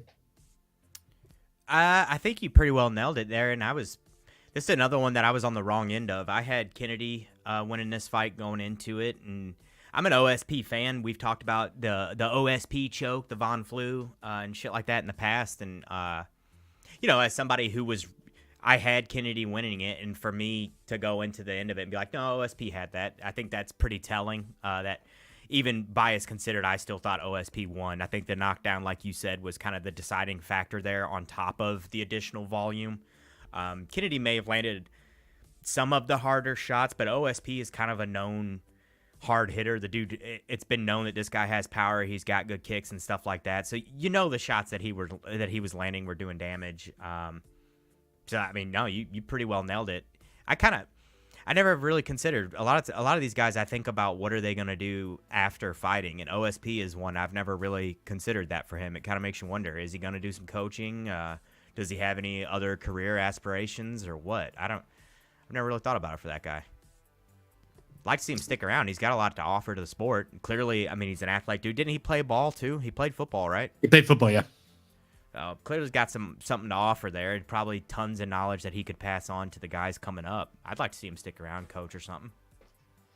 Yeah, I mean, I would definitely love to see him stick around and coach, do something to that extent. I definitely don't want to see him continue fighting. Not after, I mean, he got to win. Again, sail off into the sunset. I don't know if it'll go that way the next time out. This next one, though, is one that I definitely need us to talk about. Brian Battle. And Angelusa. I mean, it's like when you watch a movie and you find out the plot twist at the end, and you're like, oh, the painting was on the wall the entire time. Dude's last name is Lusa. You know what I'm saying? I'm sorry. Bad joke. No, you get props on that one. I'm getting Oh man, I was like, I should have known. No, but seriously, bad jokes aside, Angelusa was, I mean, he was getting beat up in there, right? I thought he was getting beat up in there. If you look at the numbers, it doesn't look as bad as it really was, right? Looking at the numbers, it's 23 to 27 significant strikes and 26 to 28. So a 2-strike differential in total and a 4-strike differential when you're talking about significant strikes. But if you're watching the fight, it did not look that way, my friend. It looked much worse. It looked like Brian Battle was all but having his way with Angelusa. And then he got knuckle deep in his opponent, which, you know, not something you want to do on a first date for sure. And definitely not something you want to do in a second round either. So he got knuckle deep into those eye sockets, and his opponent, I mean, this is where I draw the line. This is where I got upset about it. This is the reason I made the Lusa joke. Okay. They give you 5 minutes to recover from this. Let the doctor come in, flush your eyes, etc. Call me crazy. I didn't see the doctor do the eye flush with him. Pretty sure he refused that. And he took 1:14, if I remember correctly, of the allotted 5. With all due respect, that's some certified bitch shit. Like, I trained for 4 months to be here. You trained for X amount of months to be here. Take your time. I didn't poke you in the eye on purpose, right? I cross-faced you. My fingers happened to extend as you were pushing your head down into my hand. My finger then drove into your fucking head as a result of 2 moving forces. That shit happens. I apologize, but take the allotted 5 minutes. If you can't continue after that, cool, respect. We'll reschedule. We'll do it again. We'll run it back. Because again, with all due respect, I was beating your ass. So we can run it back, guy. But don't quit after 1 minute. Take your time. Take the amount of time given to you before you say, no, I can't do it. I was a bit upset about this one. I thought, again, as Chill said, failure is the most readily available option, and he was served that option on a silver platter. And I think he took it. Enough said. Do you feel the same? Am I wrong here? No, and I don't generally like to, try and make accusations or point fingers or any of that shit, but this one, it seemed, I mean, this guy, he's not making any fans doing this kind of shit, that's for sure. And like you were saying with the 1:14 or however long he gave it before he quit, that's with the ref's insistence that he wait a second. He literally, like, as soon as the ref came over there, I can't see, I'm done. I can't see. The ref's like, well, let's give it a minute here. Like, let's chill out. Like, let's see what happens. They showed the replay multiple times. I didn't think the eye poke was all that bad. Now, I managed an eyeglass sore alongside an ophthalmologist for over 5 years. I get it. They say, scratching your eyes literally one of the most painful things you'll ever experience. I get it. Give it a minute, bro. Just give it a minute. Chill out. I think he saw a way out. I think he was getting pieced up, like you said. I mean, dude, Brian Battle was landing multiple flying knees and shit on him. When you just read those numbers off, I don't know where the fuck they're getting these numbers from, because that's not the fight I was watching. When I read it on paper, I was like, what the fuck? What statistician wrote these numbers down? Because they're wrong. Battle was beating the shit out of him. He was cleaning his clock, bro. Controversy aside, also, I'm a Battle fan, been watching him since The Ultimate Fighter. Far and away the best Battle's ever looked. The improvements that he showed, dude, that shit was wild. That might be the most I've ever seen a fighter improve from one fight to another. Battle looked straight up, dangerous out there, dude. I'm sitting here watching it like, is this dude like title potential? The way the shit he was doing out there, it's like, this guy's nasty with it. And I think Anga or Ange, I think Ange, isn't it like basically like a Frenchified version of Angie or something? Whatever. It's Angelusa. Either way, I think he wanted a way out, found one where he could do it with the, without taking an L on his record, basically, and ran with it. The one dude in our chat, I think it was Matthias or somebody, was saying that Anj kind of started the shit after the fight. From what I saw, unfortunately, Battle kind of started it after the fight. He walked up to him and said, "You're a fucking pussy," is what he said to him. Yeah, he said it twice. He said it twice. I went back and rewatched that today. Yeah, he's correct. I'm not saying he's wrong. And then I added some cute music to it for the promo for today's episode. Yeah. So I agree with Battle. You're a fucking pussy. You're a fucking pussy. He kind of started it. So and then Angelusa just starts yelling, "I'll kill you! I'll kill you!" Yeah, it seemed like he wanted to to which fight Brian Battle, of course, responded with, "You'll kill me. You just said you didn't want to fight me." He literally said, "I was whooping your ass." Yeah. I was whooping your fucking ass. Yep. I'm sorry. I was whooping your Yeah. I was whooping your fucking ass. That's closer to the ESPN broadcast there. Yeah, there we go. Want to make sure it's accurate here on the MMAnomaly Show, no filter. Yeah, I mean, what is next for Brian Battle though? Like that's the big question here because, again, with all due respect here, that should be a win on his record. That should not be an asterisk on his record. And I have a name on the tip of my tongue here. I actually have like 3 names, if I'm being honest, but I want to let you go first, just because I don't want to sway you. And I feel like you've probably got some good ones. I had only 2 for him in mind. One that was just like trying to get this guy some name power, and you got to match him up accordingly, or you want to see him take out a vet. So the vet, I think Neil Magny, that'd be a fun fight, him and Neil. And then if you really want to get old Brian Battle off to the races, fucking hook him up with Kevin Holland.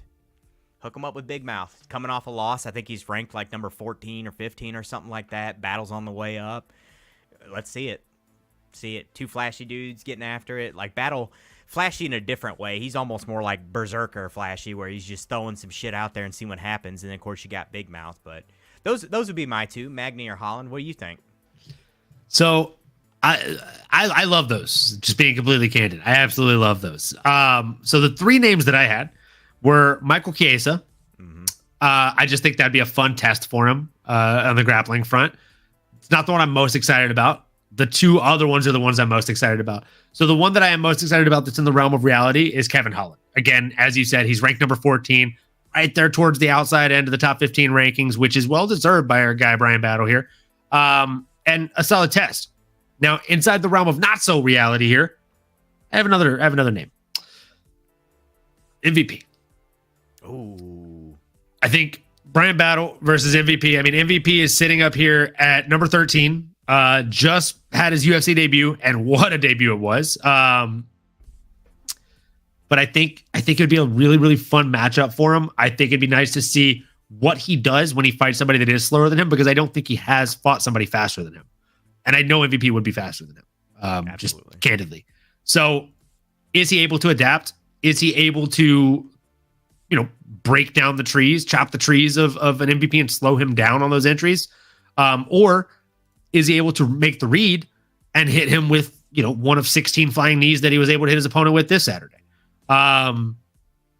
Because MVP does the KSI shuffle where he jumps in and throws a 1-2 or a 1, and that sets him up for a flying knee to land right on his chin. Mm-hmm. So he can get MVP'd. I think Brian Battle could do that to him. I think that's the next fight for him? No, but it would be a fun one. And if we don't get it next, maybe like 2 or 3 fights down the line, if Brian starts building a name for himself here in the Octagon, I don't think it's that far-fetched. I mean, it's his 3rd fight in the UFC, I think, and he just had a welterweight co-main event. So not mad at it. He's starting to kind of build up that name revenue, so to speak, right? That name value. And I mean, though this finish to the fight didn't help him so much, also didn't really hinder him. I think he's still rising stock, so to speak, in the UFC. Oh, but this next one, man. This next one. The main event of the evening, as we say, it was not the best time, right? But whether it was the best time or the worst time, it's time for the main event of the evening, and we had Tai Tuivasa coming in against Marcin Tybura, and what a fight it was for as long as it lasted, all of 4 minutes and 8 seconds. Man, oh man. I'm going to let the co-host jump into this one first, and then I'll tie a bow on it once he's done. What were your thoughts on this fight, man? Did anything stand out to you that was kind of crazy, wild, shocking, etc.? Maybe not necessarily crazy, wild, or shocking. Just you got to tip the cap to old Marcin Tybura there for having a good game plan and managing to going out there and making it happen. Tai Tuivasa is kind of at an impasse or a crossroads in his career where it's unfortunately looking like he's not going down the right road as of right now. But Marcin Tybura, man, this guy's a vet. He's an older dude. He's going out here. He's getting it done consistently and in like kind of impressive fashion. Maybe not necessarily like the most flashy shit you've ever seen in your life, but at 38 years old, he's consistently going out there with the right game plan and making it happen. And there's got to be something said for that. It's like this dude he's old trusty, if nothing else. It's like, all right, you kind of know what you're going to get from Tybura, whereas Tai, you kind of ain't sure which Tai you're going to get. He's going to go out there, be real explosive, and maybe knock someone's head off into the bleachers, or he's going to go out there basically like he did on Saturday and kind of, in my opinion, he looked a little hesitant, looked a little shy to pull the trigger, and in my mind, against somebody like Tybura, the longer you're out there playing this game, the more it's going to start swinging in his favor. That's a very crafty, experienced dude with, 33 freaking fights. Like, he's been around the block more than once or twice. You give him that time, that opportunity, he's going to figure out a path to victory, and I think that's kind of what Tuivasa did. And the sad thing is, it wasn't like it lasted that crazy long. I just think Tuivasa should have come out there fucking guns a-blazing and put some hands on him, and he just was too hesitant. So Tybura ate one or two shots, took him down. Did basically exactly what you want to do. The blueprint's kind of been made already on Tuivasa, I hate to say. I don't want to write the guy off. Do I ever think he's going to improve from here? He's been in this same spot for quite a fucking while now. Wasn't he training at AKA at one point in time? Like, I had hopes for him at one point because he was mixing it up with some grapplers and shit. So, beginning of COVID, he started training there, and then he hasn't been back. He went back to his home gym and just kind of stayed there. That's a shame. I think he could have gotten a lot sharper had he actually stayed at AKA. Agreed. That would have done him some good, and I think it would have pushed him out of his comfort zone a little bit, which unfortunately I think he clearly needs. It doesn't seem like he's maybe mature enough to understand that that's what he needs, that he's just taking the comfortable road, and it's costing him his career, ultimately. That's it for me on the fight. Yeah, it's one of those situations where, as you said, like he's at a crossroads, right? Like, he's on a 4-fight skid. He looked better physically than he's ever looked for a fight coming into this. He looked skinny. He looked fit. Skinny for Tai, right? Not skinny for like skinny people. Tai fights at 265 pounds, so he's never going to be super skinny. But as you said, and I might be wrong here, but I think I actually said it on Thursday's episode last week, that the blueprint was already written to beat Tai Tuivasa. It was written by Cyril Gane. And like, it was done before Cyril Gane did it, but Gane just put a fucking bow on it. He made it look easy. And Marcin Tybura came out there and did the same exact thing, really. Like, he chopped down the trees. He controlled the pace of the fight from the time it started to the time it ended. And again, like, I don't know, man. I feel like he was just the better man out there. And Tai Tuivasa needs to improve on things that have been a problem, as you said, for a while now. He landed on a high percentage of significant strikes. He landed on a decent percentage of total strikes, but the volume wasn't there. You can't just throw 27 strikes in a 5-minute fight, or a fight that lasts 5 minutes for that matter, a little bit less. Whereas his opponent landed 73. Like, you're talking almost 6 times as many strikes as you. That's a shit ton as far as differentials go, especially when you're talking about a combat sport here, right? Like, in a football game, it sucks if you lose by 14 points. That's a big spread. But it's still a little bit more normal than when you get outstruck 3-1 or 4-1 or fucking 6-1. Like, it wasn't a visually appealing fight. It didn't look good. It was sad to watch. Tai just you know, going out the way that he did. I mean, yeah, there's not a ton to say about it, right? Like, he got rear naked choked, and he went to sleep, right? So can't be mad at him. It's not like he gave up. It's not like he quit on himself. He fought until he couldn't fight anymore, literally. And they called it a neck crank, right? Or some people were trying to call it a neck crank. Was that the one or no? No, this one they actually did call it an RNC, which is okay, funny. Good. He went to sleep on this one, but then Barbarino went to sleep from the exact same thing earlier, and they called that one a face crank. So I don't fucking know. I don't get it, man. A little bit of inconsistency there, but I digress. No, I truly thought that Marcin Tybura looked better than he ever has out there, and I mean he's been on a little bit of a tear, right? Like, other than the Tom Aspinall fight, which if I can just put a gun to your head and ask you, who the fuck doesn't Tommy Aspinall beat? You know what I'm saying? Like, shit, I'm the biggest Aspinall fan. I'm saying everybody all day. That's what I'm saying. So, like, a loss to Tommy Aspinall is really not that crazy of a loss. And before that, his only loss was really to Alexander Volkov. Like, I don't count those losses from back in 2018, where he had 4 almost back-to-back losses to Derek Lewis, Fabricio Werdum, Augusto Sakai, and Shamil Abdurakhmanov. Just because it doesn't make sense to knock him for those. Like, A, that was a lifetime ago for him, or as far as heavyweights go. And B, he's racked him up against almost a who's who since then. Blagoy Ivanov, Tai Tuivasa, Alexander Romanov, Walt Harris, Greg Hardy, Ben Rothwell, Maxim Grishin, who's a fucking terror too, that people don't know about. Like, I got to think that he's 2 away from being in a title contender shot. I would agree. Absolutely. Heavyweight's wide open. MMA is such a game of what have you done for me lately. And he's won 3 of his last 4 in pretty dominant fashion. Like, Tybura's looking pretty fucking good for a 38-year-old guy with 33 fights on his record. It's like, damn, all right, Tybura, all right, gonna stay around. Actually, for a while. Call me crazy, I think he's 1 away from a title contender fight. I could see it. And if he gets the right matchup, because he's already sitting at number 10, if he gets number 5 or number 6 or number 7 to agree to him, and he beats them in fashion, like a great fashion, it's not bonkers to think that he could be in a title fight. Like, if he goes out there and destroys Sergey Spivak, Jailton Almeida, or Curtis Blades, he's there. He's fucking there.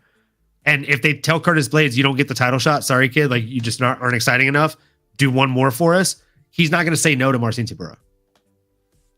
Oh, absolutely not. So is it one of those 3 you would give him next, you think? That's what I would give him, personally. I think either Sergey Spivak, Jailton Almeida, or Curtis Blades. I mean, that's what makes the most sense. If Curtis Blades isn't wanting to take it, or you don't want to give him Curtis Blades yet, maybe you run a rematch with him and Alexander Volkov. Okay. The Jailton Almeida one is one that I thought of, and really, I like that. That's the one I have the most heat on. I hadn't even thought about Blades. I mean, that's a solid one too. I almost want to give him the Derek Lewis rematch so he can get that L back. Ooh, I'm not mad at that. See, like, do it to Derek, but that was my thought with Volkov. Like, I don't want to do that to Volkov because I'm a big Volkov fan. I love Drago, but oh man, I think he's a bad match for Volkov now. Volkov, he's become such a consistent. He's become such a consistent fighter, and I just think that if he's able to get on top, Volkov, no matter how long he is, he's gonna have a tough time getting back to his feet, man. Interesting. That'd be a great matchup. Me and you, we'd have to do a shot bet on that one. I think that'd be a good. I think we definitely would. Fun fight. Speaking of that, I did have a shot on Tai Tuivasa, so the last one of the night. Cheers, folks. We out here. Well, you can see over my shoulder there. That was my other one. I had Ty, and then I had Brian Battle. So that was mine too. I thought Ty was going to get that was my big bet of the night, was Ty and Brian Battle. I had them both to finish by TKO, KO, DQ, or submission. Damn. Brian Battle looked well on his way to doing it too. Yeah, I think it was like some crazy shit. I think it was like 5 units to win 35 units. That'd have been juicy. It would have been a good time. It would have made for an even funner international fight weekend, Jin, for sure. But we'll pay our money back by then. Yeah, you got time. You got plenty of cards. So that's it for the fight card. But there were a couple of quick things I did want to talk about before we call it a night here. It's, I don't even know if it'd be considered breaking news at this point because I feel like the news has already been broken to an extent. But who gives a fuck? We got a little bit of breaking news here. We're going to go over these two fights.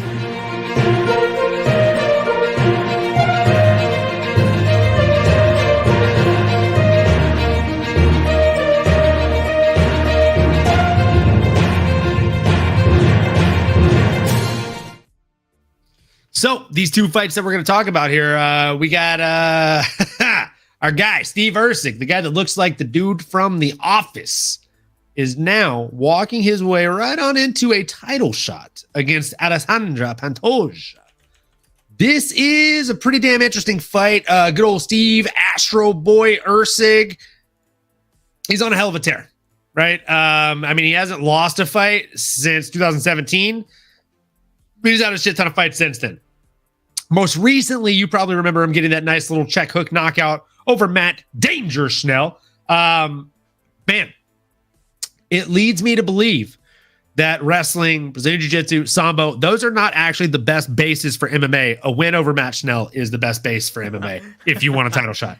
Can you tell me one guy that's beat Matt Schnell in the flyweight division that hasn't been given a title shot within the next year? I'll wait. No.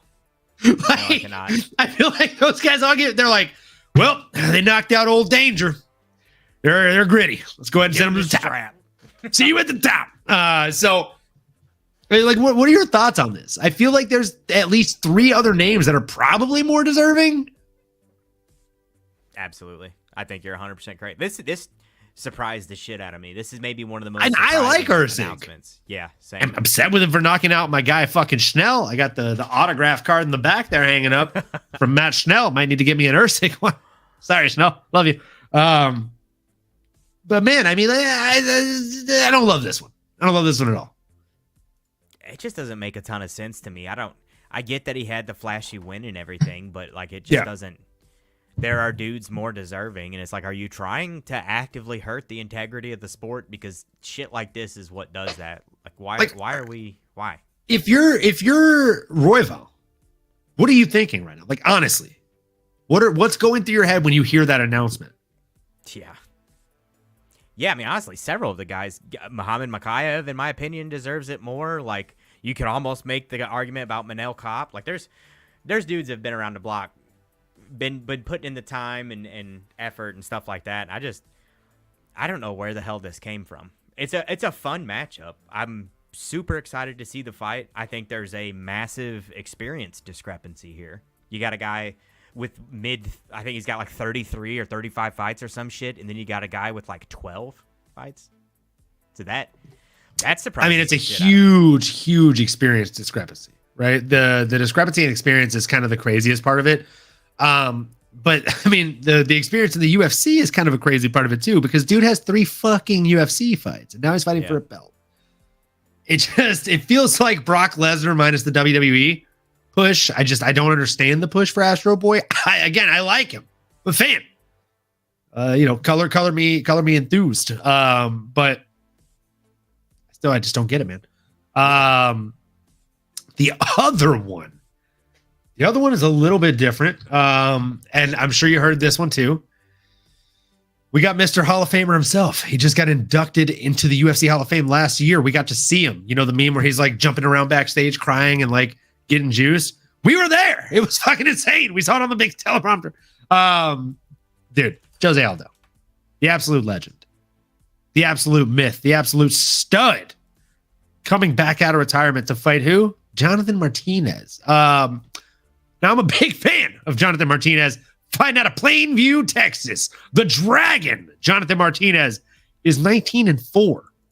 Now, Jose Aldo, this guy was born before me. Okay? That's saying something. I'm an old dog. All right? Been a bit of an old dog here, folks. I was around when Transformers was still a cartoon. You know what I'm saying? I was around when Thundercats was on TV. So I mean, like, the fact that Jose was born before me is saying something. And Jonathan Martinez, the reason I'm pointing this out is this: Jonathan Martinez, he was born in 1994. He's 29 years of age. The young man hasn't even cracked 30 yet. And he's getting a legend. It's like opening a fucking box of the new UFC Topps cards. He just pulled the UFC legend there. Good on him. I'm super excited to see it. But I at the same time, I just, ugh. So as a Jose Aldo fan, I hate this. I hate everything about this. As a mixed martial arts fan, and as a fight fan, which I always like to say,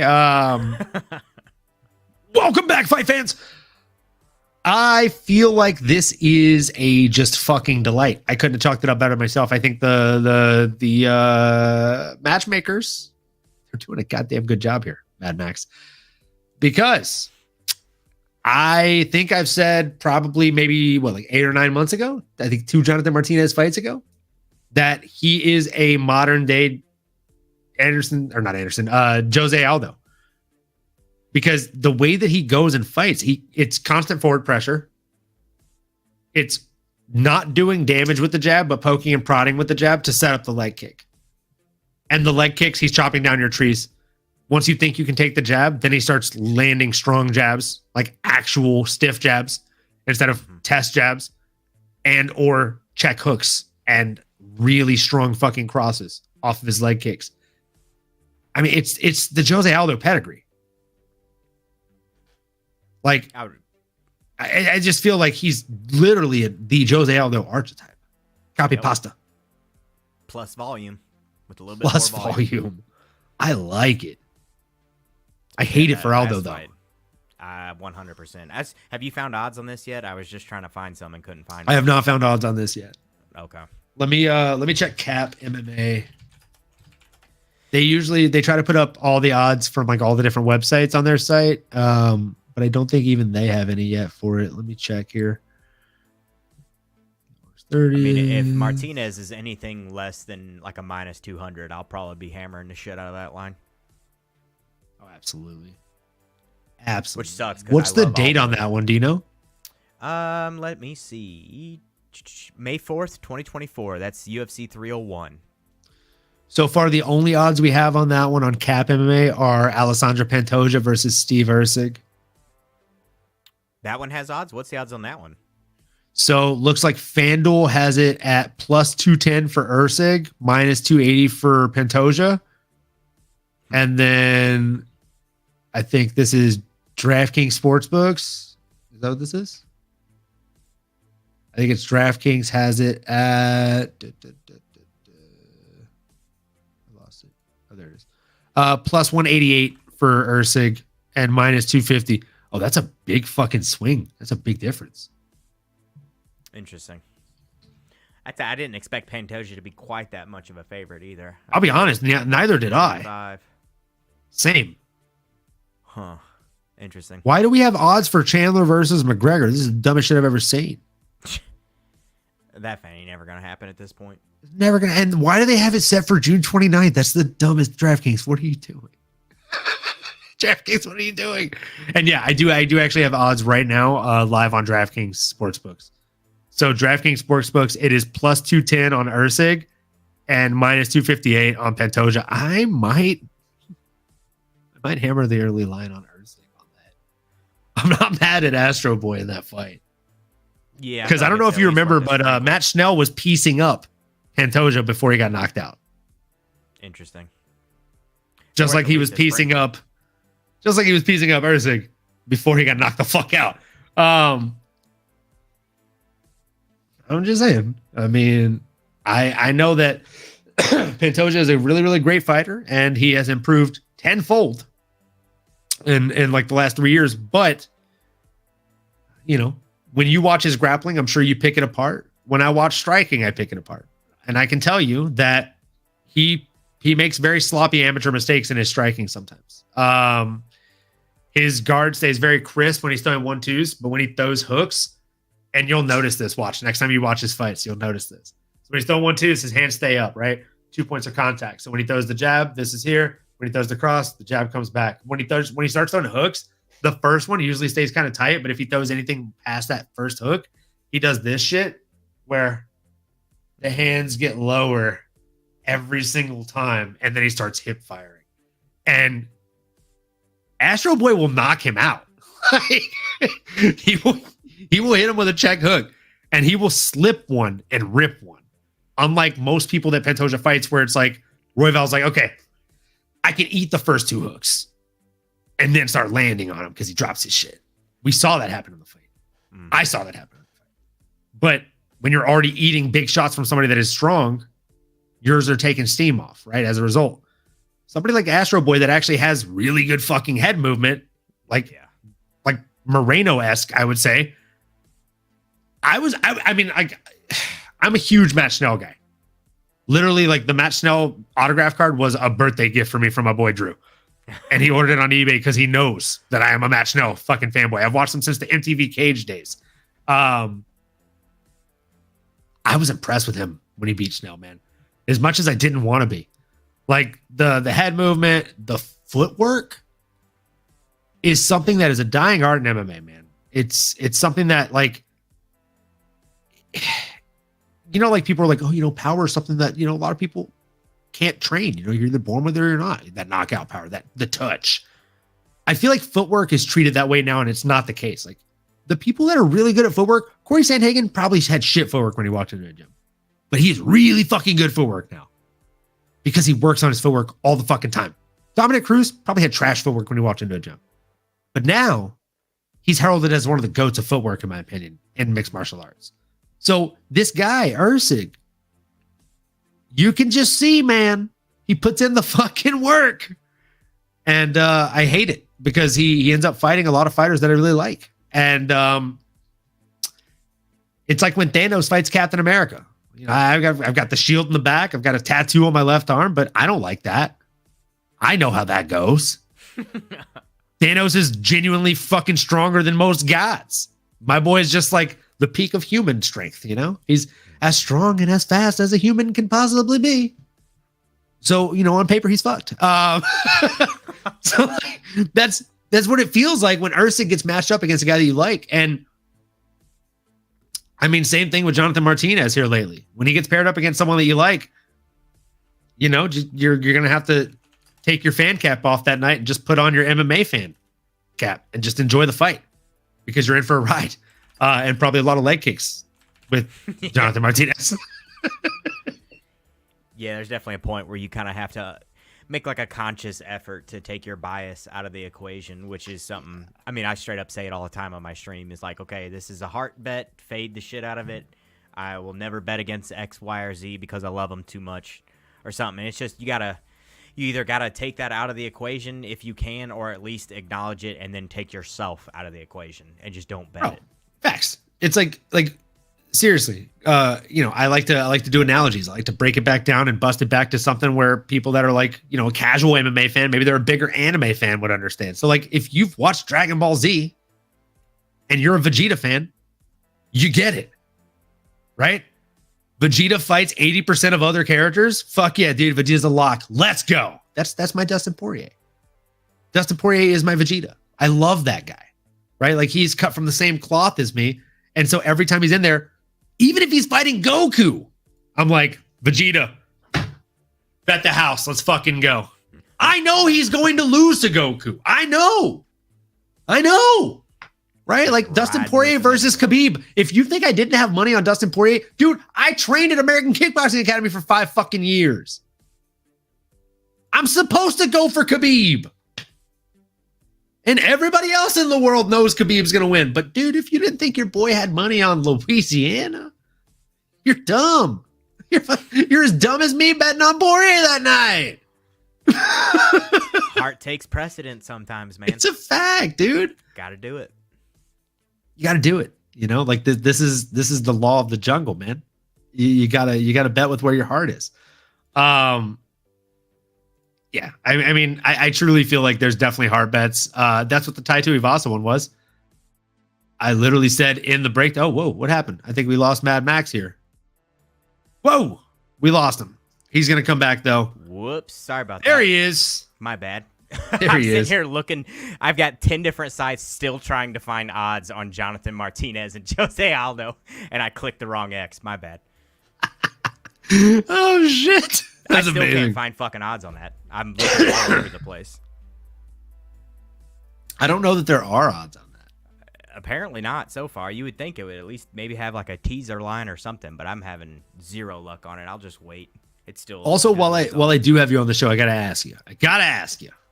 What are your thoughts? I hate that I'm going to ask you. What are your thoughts on Mike Tyson versus Jake Paul on Netflix? Well, that summed it up. That was a great soundbite. Yeah. We were just talking about this like 2 hours ago, me and a buddy of mine, maybe a little bit longer than that, 3 hours ago. But I can't make up my mind whether or not it's real. Like I'm hearing tell that it's already being called an exhibition. So my conspiratorial mind is like, is this dude really going to go out here and take a dive for Paul? Like, is that what's really getting ready to happen?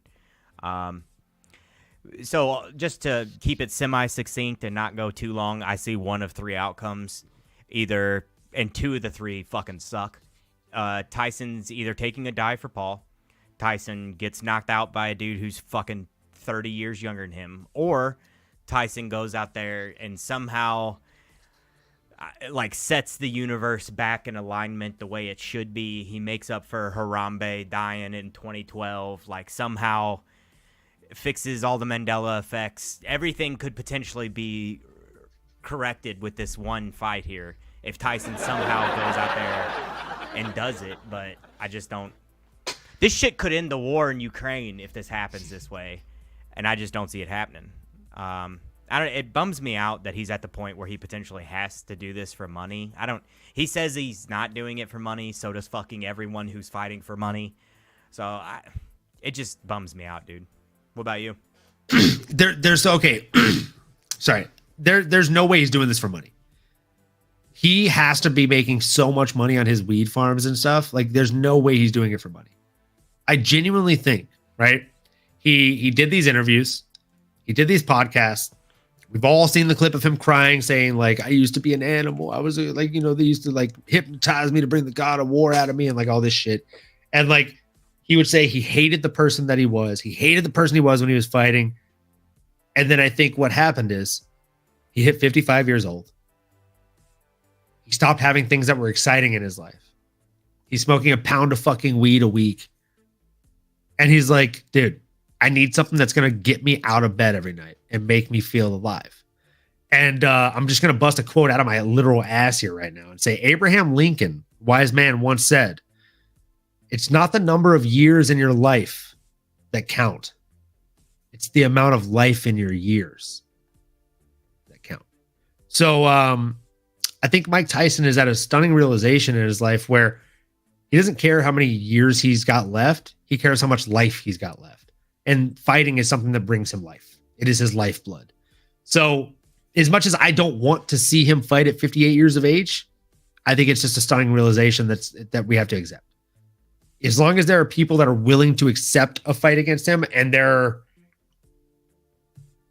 regulating bodies and sanctions that are willing to sign on the dotted line and allow this to take place professionally, we're going to see it happen. I had heard crazy mumblings from like casual fans at the barbershop that were getting their haircut saying, oh, it's going to be a tag team fight. The Paul brothers are going to be able to tag each other in. And, it's going to be 18-ounce gloves and this, that, and the other. Like, I pray to God that none of that's real. I hope it's 16-ounce gloves or 14-ounce gloves. And I hope that it's not a tag team thing. I hope that it's just two guys fighting each other. And that's that. I do think it's huge that it's on Netflix. I think that's the biggest thing about it. Mm-hmm. And I do think that it's huge that there's no pay-per-view wall. I think it will be the most watched combat sports event in the last 50 years. Potentially ever.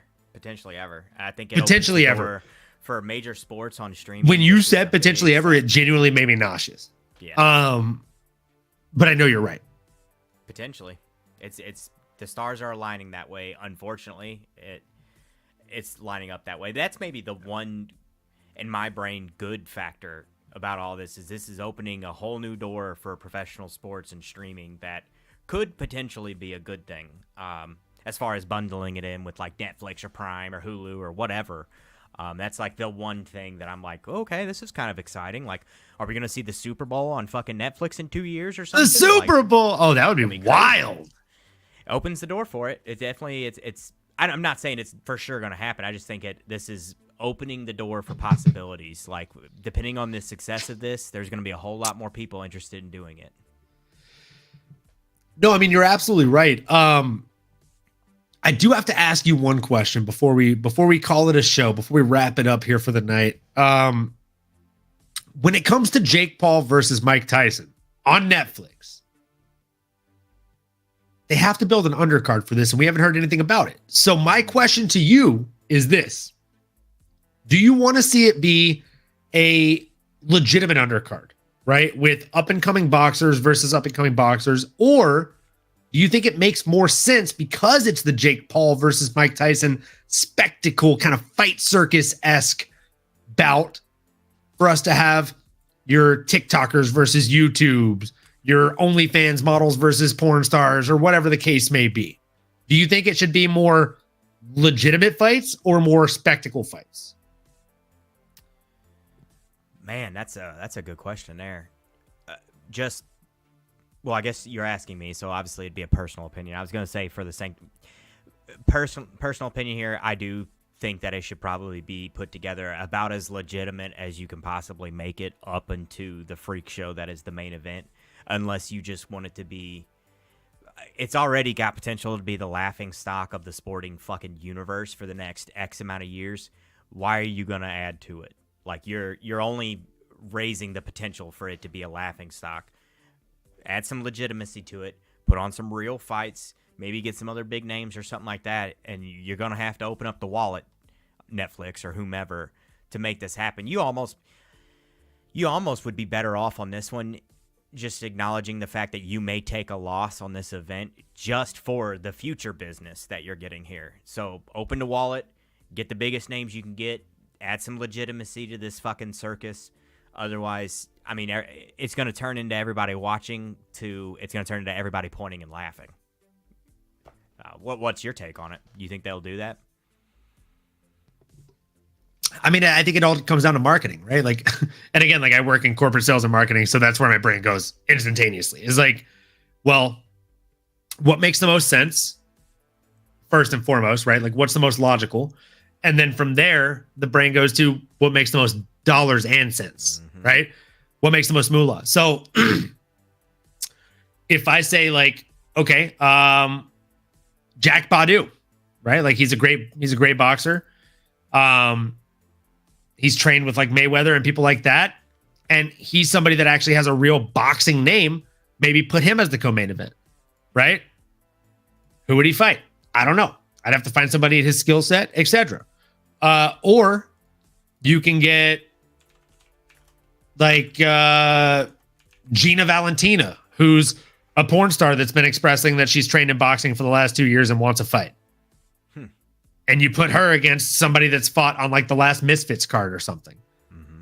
Like, I don't know, not Ebony Bridges, because she's like a real fucking boxer, right? That would be very mean. That'd be very mean. They both have OnlyFans, but their boxing experience is very different. Wildly different there. Yeah, but you know what I'm saying? Like, there's so many like OnlyFans or TikTok models or YouTube models where like, if you have like two of the cutest, most followed girls on the internet boxing each other right before Mike Tyson versus Jake Paul, probably going to get a lot of eyes on it. And also the type of eyes you're going to get on that fight are going to be the different type of eyes than what you're going to get on Jake Paul versus Mike Tyson already. And they'll still continue watching for the main event. That's how you get your ratings up. So again, sorry, that's like my personal opinion as far as like what I would do if I'm running the show, because sales and marketing, that's going to make me a lot of money. That's going to make my clients a lot of money. And that's going to make this a very successful event. Whereas, I mean, I could have Jack Badu fight Floyd Mayweather in the co-main event. It still wouldn't draw that many eyes, I don't think, right? Because even if it draws a shit ton of boxing eyes, those are a lot of the same eyes that were already going to watch Mike Tyson fight. So you switch up and you kind of cross monetize. You build on those different layers of fans. And if I can get you to tune in because there's two cute girls fighting, and then you're entertained, you're like, oh wait, Mike Tyson's fighting on this? My dad watched Mike Tyson. I'll watch this. Well, now you're tuning in for the next 40 minutes. And I got your money. So I don't hate it. I don't hate it. I mean, it makes logical sense to me. Imagine I'm sitting here thinking about what other boxers they could throw on there. If they somehow got a Nui on there also, or like some of these other fucking studs out there, could you imagine? But okay, that's different. yeah, that's what I meant when I was saying they're gonna have to open the wallet and get somebody like some legitimate. But they won't do that. But I was gonna say that's not in the realm of reality. They're not gonna pay anyway. They're not gonna do that. The monster, he's not gonna. No, there's just no chance. The guy you were talking about in the group chat, I can only count to 9, Matthias. Mm-hmm. That's he actually helped me move to San Diego. Like helped me bring my fucking couches and shit down 3 flights of stairs, which God bless his soul, man. I did pay him afterwards, despite him trying to not let me pay him, and I like gave him plenty of beer and pizza and stuff, but it wasn't enough, man. He put up with so much for that move. I appreciate him so much, and I will pay movers next time. For sure, because I am not a child anymore, and it's just not as easy. So yeah, appreciate you. Shout out to you. But when he helped me move to San Diego was like 5 fights ago for Inoue, and I'd never heard of him. And we literally went to my fiance's sister's place. We were chilling there, and this guy was on his phone watching Top Rank or whatever he was fighting. I think it was Top Rank that he was fighting for at the time, and it was Naoya Inoue, and he's like, look at this guy, look at this fucking knockout. He rewound it. He's all, they call him the monster. He's like hella hyping him up, and I'm like, well, I mean, after that knockout, I see why. Mm-hmm. So like every time I see that boxer, I think of Matthias. Hell yeah, you need friends like that. Dude, Good dude right there. Oh, dude, he's a great fucking guy. He's a great fucking guy. I feel like you guys would definitely get along for sure. So yeah, that's it, guys. I know we went over a little bit. We appreciate you tuning in. Whether you are new to my place, new to Mad Max Meridian's place or channel or not, or you're returning, either way, make sure you like, comment, subscribe, smash that bell for notifications. If it's on Twitch, make sure you follow, make sure you subscribe. You know how the play goes. And as always, as we like to say here on this show, keep on going, keep on growing, and we will see you all on the next episode, folks. You've been listening to the MMAnomaly Show. No filter. As you may have been able to tell, we dig the MMA, and our passion is to dive deep into the upcoming fights, give you our expert breakdowns, and help you make sense of all the chaos that is the fight game. We hope you've enjoyed the show.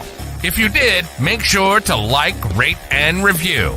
We'll be back soon, but in the meantime, make sure to find us on YouTube, Twitter, Instagram, and Twitch at MMAnomaly.